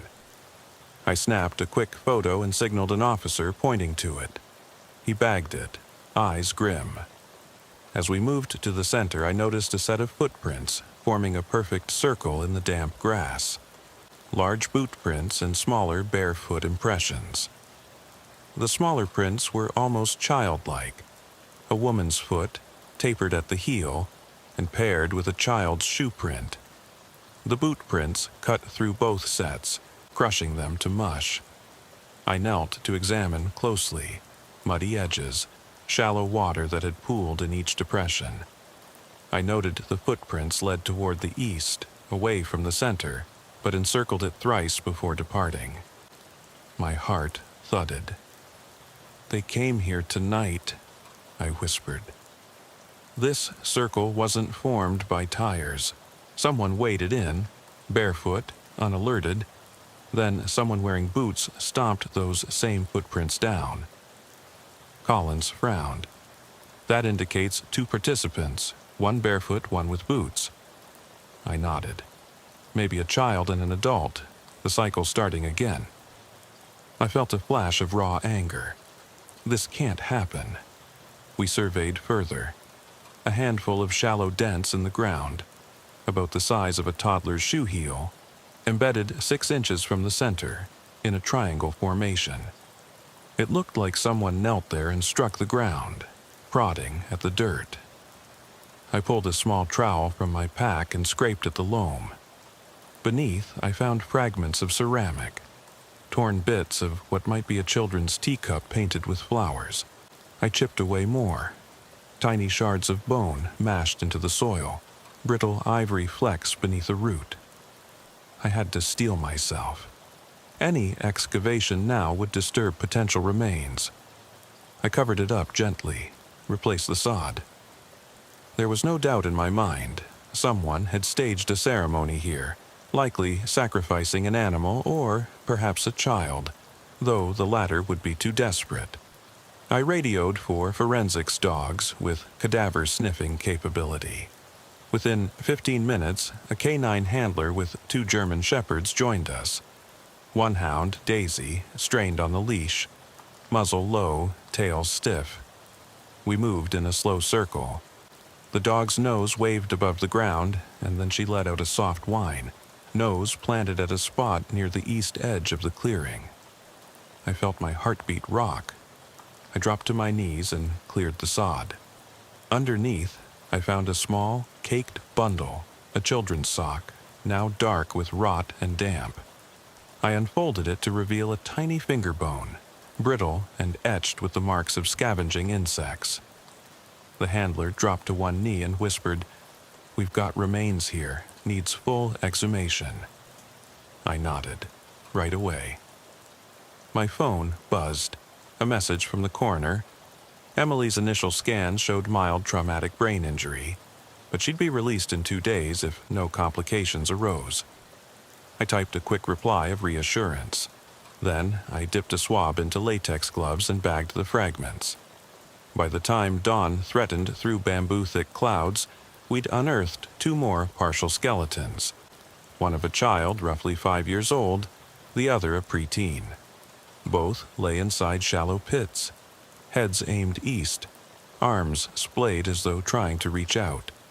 The bones were yellowed as if long buried, likely from disappearances spanning a decade or more. I felt my stomach churn. In my mind, scenes raced. Families waiting for children who never returned. Friends left searching for answers. Each body here told a story of betrayal, lured deep into the woods by caretakers sworn to keep the land secret. Now, the secret lay exposed in morning frost and tainted soil. I watched as forensics carefully labeled and boxed bone fragments. The canine team gingerly led the dogs away. Daisy walked obediently, tail down. The earth felt hollow, as though some cavern had opened beneath it. I set my boot on a cracked tablet, an embedded stone at the clearing center with faint runes matching Whitaker's symbols. It felt like destiny anchored here, a geography of guilt. Forbes joined me, face haggard from lack of sleep. He placed a hand on my shoulder. "We got them, Holloway. The families will want to know as soon as we identify names." I nodded, though I felt numb. "Make it public. The pattern's gone from under the forest's skin. Now we expose every guardian who participated." He frowned. "You think there's more coming?" I looked into the gray sky. "If the next new moon arrives and they haven't been unmasked, someone will try again." He sighed and rubbed his eyes. "Work the data points. Any names tied to the Friends of Cedar Woods or descendants of Whitaker line. We close them down." I returned to my car with Collins as the sun finally slid into view, painting the pines in pale amber. We drove back to the station in heavy silence. In my mind, I glimpsed Maggie's little face, the children's bones now labeled as unknowns, and Emily's frightened eyes when she'd first seen me. I felt guilt, fatigue, determination, all of it coalescing into something colder, an oath to protect the living by honoring the dead. Inside, I resolved that we would not wait another day, another new moon. I would lead this investigation until every accomplice was identified, every child named, every memory laid to rest. That night, I sat at my desk with a list of names. Local group members, descendants, anyone with ties to Cedar Woods. Collins and I planned interviews and surveilled known suspects.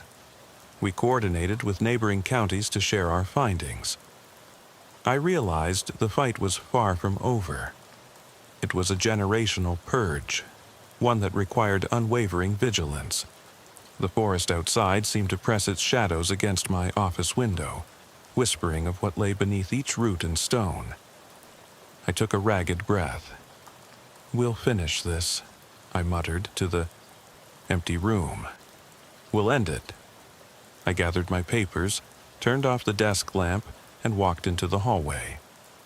The overhead lights were dimmed for the overnight shift, casting long shadows across the linoleum. I paused at a bulletin board covered in photographs. Missing children, suspects, old crime scenes. One photo showed Jonas Whitaker as a young man, eyes bright with fervor. By his side, Sarah, her eyes dark with conviction. I felt their gaze follow me, pleading for justice. I pinned one more photograph. A color-copied flyer of Maggie Turner, taken age 6, her cheeks round, curls bouncing, wearing a dress with daisies. I stared at it until my eyelids drooped. Tomorrow, I would wake before the sun, coordinate the outreach, schedule interviews, follow up with forensics, and lay every stone bare. But tonight, before sleep, if it came, I allowed myself one moment to remember why I did this. To ensure that any child out there could play in the woods without fear, to let parents breathe without terror. I picked up my jacket and walked to the door. As I stepped into the corridor, the lights flickered in a slow, rhythmic pattern, casting the shadows of pines across the walls. I tightened my grip on the strap of my holster and whispered a promise to every lost soul. I will find them, I will name them, I will stop this. And as I walked into the night, I felt a hush settle over the station, a stillness laden with expectation. I knew the forest would not yield its final secret easily, but I also knew that as long as I walked the line between shadow and light, held its whispers at bay, that ancient circle charting its course across generations could be cut, its power broken. Dawn would come, and with daylight I would press on, blade drawn, to sever this blood-soaked vow once and for all. I slipped out of the station in the quiet after midnight, heart still thudding against my ribs as though the forest's pulse had found a new rhythm inside me. The hallway lights behind the glass door faded to darkness, leaving the world outside shrouded in a thin haze of streetlight glow. My breath came in measured drafts of cold air, and every step on the asphalt felt like crossing into a threshold between the safety of steel and glass and the hungry world beyond. I knew the night shift would register my absence only when the logroom clerk noticed the empty chair and tried to call me. By then, I intended to be well on my way to the house where I believed the final pieces of the circle awaited exposure. Collins met me at the patrol car with 2 steaming cups of coffee, already creased with cold rings from condensation. His eyes held the same grim resolve I felt knotting in my gut. I took a cup, nodding in silent thanks. "Got names ready?" I asked, voice level but strained. He slid the manila folder across the console. Inside were photos, addresses, short profiles, local landowner Paul Henshaw, his daughter Marlene, retired forestry worker Ray Barrett, 2 others whose family lines traced to acquaintances of the late Sarah Whitaker. Each played a role, either shepherding land for Friends of Cedar Woods fundraisers or quietly funding lumber restoration projects, always with vague, pious answers when asked about historical traditions. But the moment they'd realized we had human remains, I knew they would not remain idle. We drove in silence, the coffee warming our hands, until the car approached a narrow lane that cut off the beaten path. Crooked wooden signs marked Henshaw property, private on either side, but the gate latch drooped loose as though half forgotten. I killed the engine and stepped out, keys clutched in one hand, flashlight in the other. The gravel crunched beneath my boots, and I flicked to low beam, the light forming a narrow halo that stretched into the darkness. We crossed the threshold into a small, abandoned yard where the moonlight turned the peeling barn door into a silhouette of jagged teeth raking the sky. The barn had once served as storage for tree sap collectors, now rotted and sagging. Its wooden boards were warped by time, some missing altogether, revealing glimpses of dusty crates inside. "First target, Paul Henshaw," I said. "In that farmhouse, I think." Collins pointed his light over to a low-slung, single-story house with a sagging porch, its windows dark. A threadbare American flag drooped limply from a rotted pole. We approached the front door on tiptoes, boots silent on the dew-slick wood. I felt the hairs on my arms rise as though someone, or something, were watching. I laid my flashlight against the doorframe, nudged it open with my boot. The hinges squealed like a wounded animal. I signaled Collins inside, hand on my firearm. We slipped through the entryway, flashlights carving the dark. Inside, the air was stale, scented with mothballs and wood smoke that had long since dissipated. A single overhead bulb flickered fitfully in the corner, but it didn't illuminate the whole space. The living room was sparsely furnished.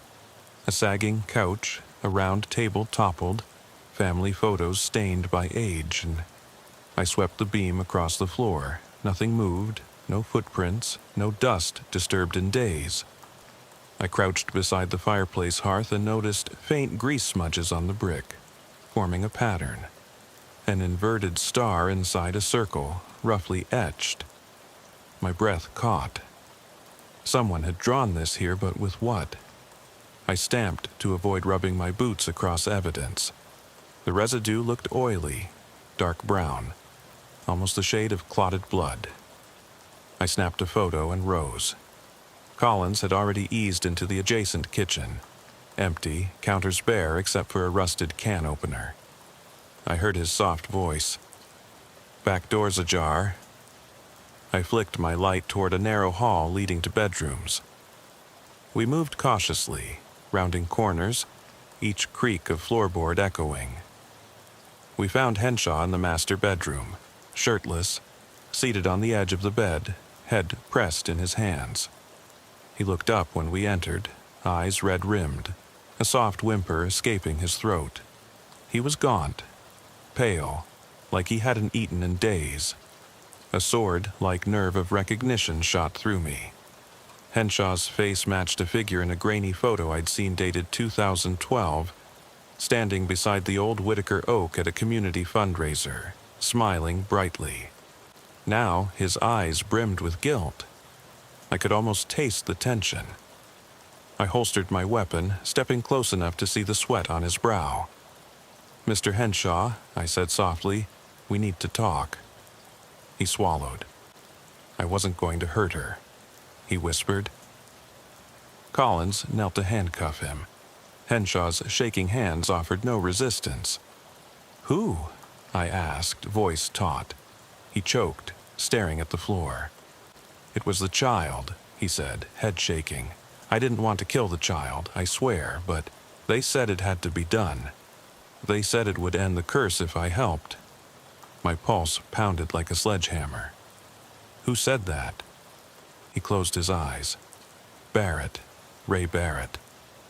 My heart sank. I'd seen his name among the county's old-timers, a man lauded for his forestry work.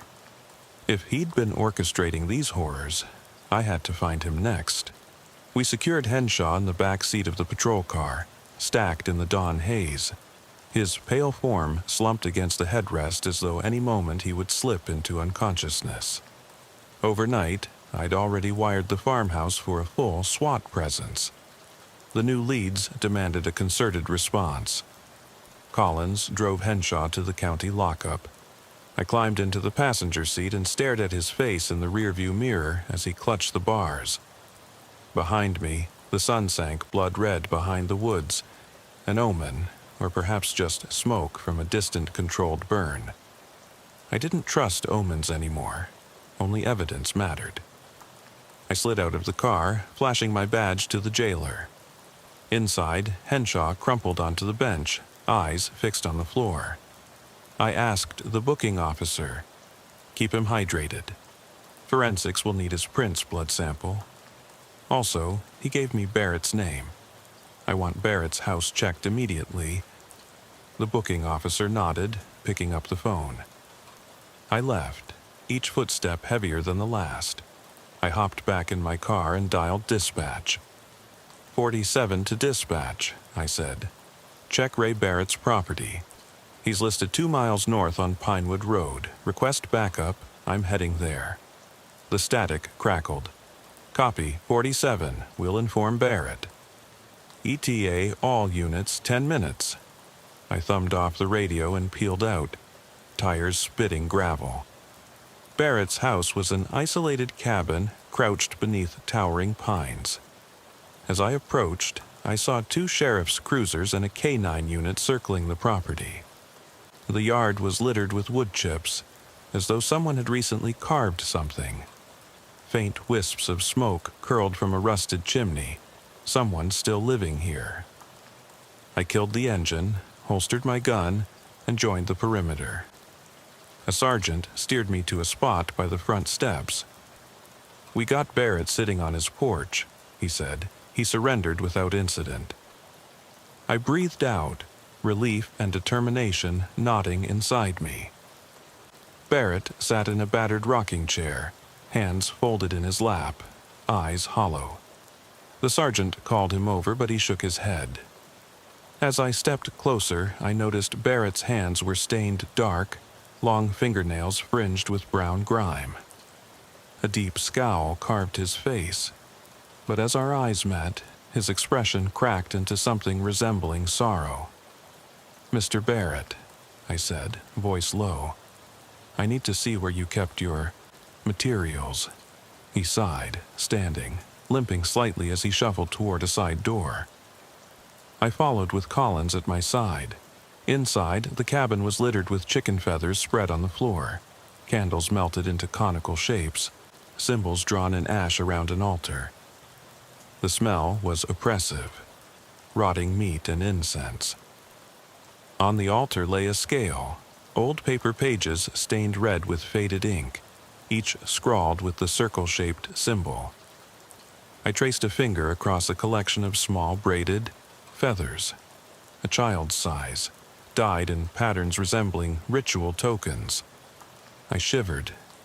This was Barrett's workshop, his crucible of horrors. "Where do you keep the bones?" I asked.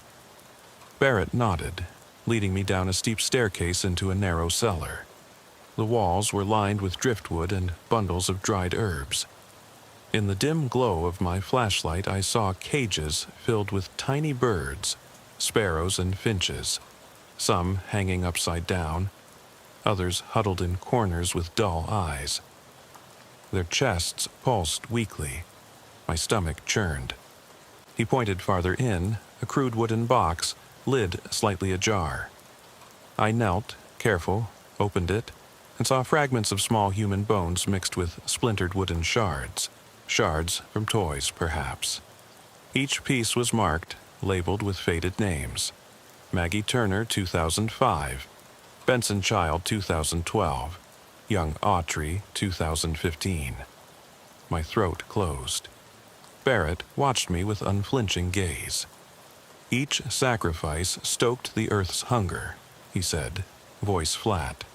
I tried to stop after Maggie, but the forest, it asked again. My mind reeled. 15 lives reduced to fragments here, each ritual binding the forest more tightly. I collected bone samples in evidence bags, all the while feeling Barrett's scarred gaze on me. Back upstairs, I cuffed him to the banister. He didn't resist. "You'll be charged with multiple counts of murder," I told him, watching his trembling. "You're going to prison." He closed his eyes. "The forest keeps calling," he murmured. My father's voice, Jonas's ghost, whispering that the land is still hungry. I stepped outside into the morning light that carved long shadows across the cabin's yard. Neighbors had wandered over, faces filled with awe and horror as they saw Barrett escorted by officers. I turned to Collins. "Have forensic teams cordon off this property. We need every scrap, every feather, every drop of blood tested. And I want to issue an arrest warrant for anyone else linked to Friends of Cedar Woods, especially those who purchased land near the circles." Collins nodded, frowning. "Consider it done." The drive back to the station felt less weighty, but still lodged with a hardness in my chest. I thought of Barrett's confession and how easy it had been for him to entrust himself to the ritual, to believe he had to feed the earth with innocence. It reminded me that fanaticism can bloom in any grave, any faltering heart. I parked and headed straight to the briefing room, where Forbes and the sergeant waited. They listened as I recapped Barrett's underground lair, named each child, and presented evidence from Henshaw's confession. By the time I finished, the room was silent, each officer's face taut with gravity. "For the moment," I concluded, "our job is to identify and apprehend any remaining participants. The network is extensive. Friends of Cedar Woods, landholders, those with ties to the Whitaker lineage. We must break them completely, and we must organize a day of remembrance for the families whose children still lie nameless in the soil." My voice cracked with the weight of that promise. Forbes placed a hand on my shoulder. "We'll do it, Holloway." I breathed out a shaky nod. Later that afternoon, I walked out to the original clearing, where the oak still stood sentinel over so many broken prayers. The sun was high now, casting dappled light through the foliage. I knelt by the spot where Maggie had rested, ground now cleared of evidence markers, awaiting reburial. Ah, I pressed my palm to the flattened earth, feeling the cold thrum beneath. I'm sorry I took so long to find you, I whispered. You will be remembered now. I sprinkled fresh soil, burying a small ceramic daisy charm, her favorite I'd read. I rose, feeling something shift within me. The forest seemed quieter, as though listening. I swept my gaze across the circle of stones and the patch of moss where children had fallen one by one. This place, once alive with darkness, felt stripped, exposed to the glare of truth, and in that exposure maybe the forest would finally release its hunger. But as I turned to leave, I caught a flicker of white at the tree line, something moving, too quick to be a bird. I paused, heartbeat accelerating, shining my flashlight toward the motion. The outline of a small figure darted between trees, too small to be a man, and far too swift. I shone the light there, but nothing remained. Still, I knew what I had seen. A child's silhouette, gliding behind the pines, watching from the periphery. I swallowed, gulping down a surge of dread. Maybe it was Maggie or one of the others, lingering until redemption came. Or maybe it was the hunger, something left behind that refused to relinquish its hold. I took a step back, hands trembling, and exhaled into the chill air. I whispered, I freed you, though I wasn't sure if the whisper was for the forest, for the lost children, or for myself. As I walked away, I felt the hollow ache return, softer now, but persistent, like a promise that vigilance must never cease. Because, promise or not, the forest might release this cycle, or it might have woven something even deeper. That night I lay awake at home, staring at the ceiling as images drifted across my mind. Maggie's gentle face, Barrett's hollow confession, Henshaw's reckless terror. My wife slept beside me, but I felt a vast distance between us, as though the forest had planted a seed of unease deep inside. I reached to turn off the lamp, but my hand hovered, shaking. The darkness in my room felt different now, less a refuge, more a stage for shadow. I rolled onto my side, staring out the window at the towering pines edging our yard. My breath caught as I saw a flicker of white between branches, just as I had in the clearing. A small figure, head thrown back, silent gaze fixed on my window. My blood ran cold. I bolted upright, but when I peered through the glass, nothing remained but swaying shadows and the night's hush. I exhaled in ragged relief, convinced I'd blinded myself with fear. But then, a soft scratch at the pane, faint, like fingernails tracing cold glass. I froze, heart twisting. My wife stirred, murmured something in her sleep. I watched, breath shallow as the scratch repeated, long stroke from left to right, ending in a hollow circle. I turned on the lamp, blazing light into the room, but the scratches vanished, leaving the window smooth and unmarked. I pressed my palm against it. Cool, but no residue, no smear, nothing. I shook my head, mind reeling. Maybe it was a trick of light, a dream. But I felt the forest's breath on my back, its hunger stirring in the hush. I whispered to the empty room, I will remember you. And as I lay there, eyes wide, heartbeat echoing in my skull, I realized that even with the arrests, the bones reburied, and every ritual site exposed, the forest still held secrets I could not name.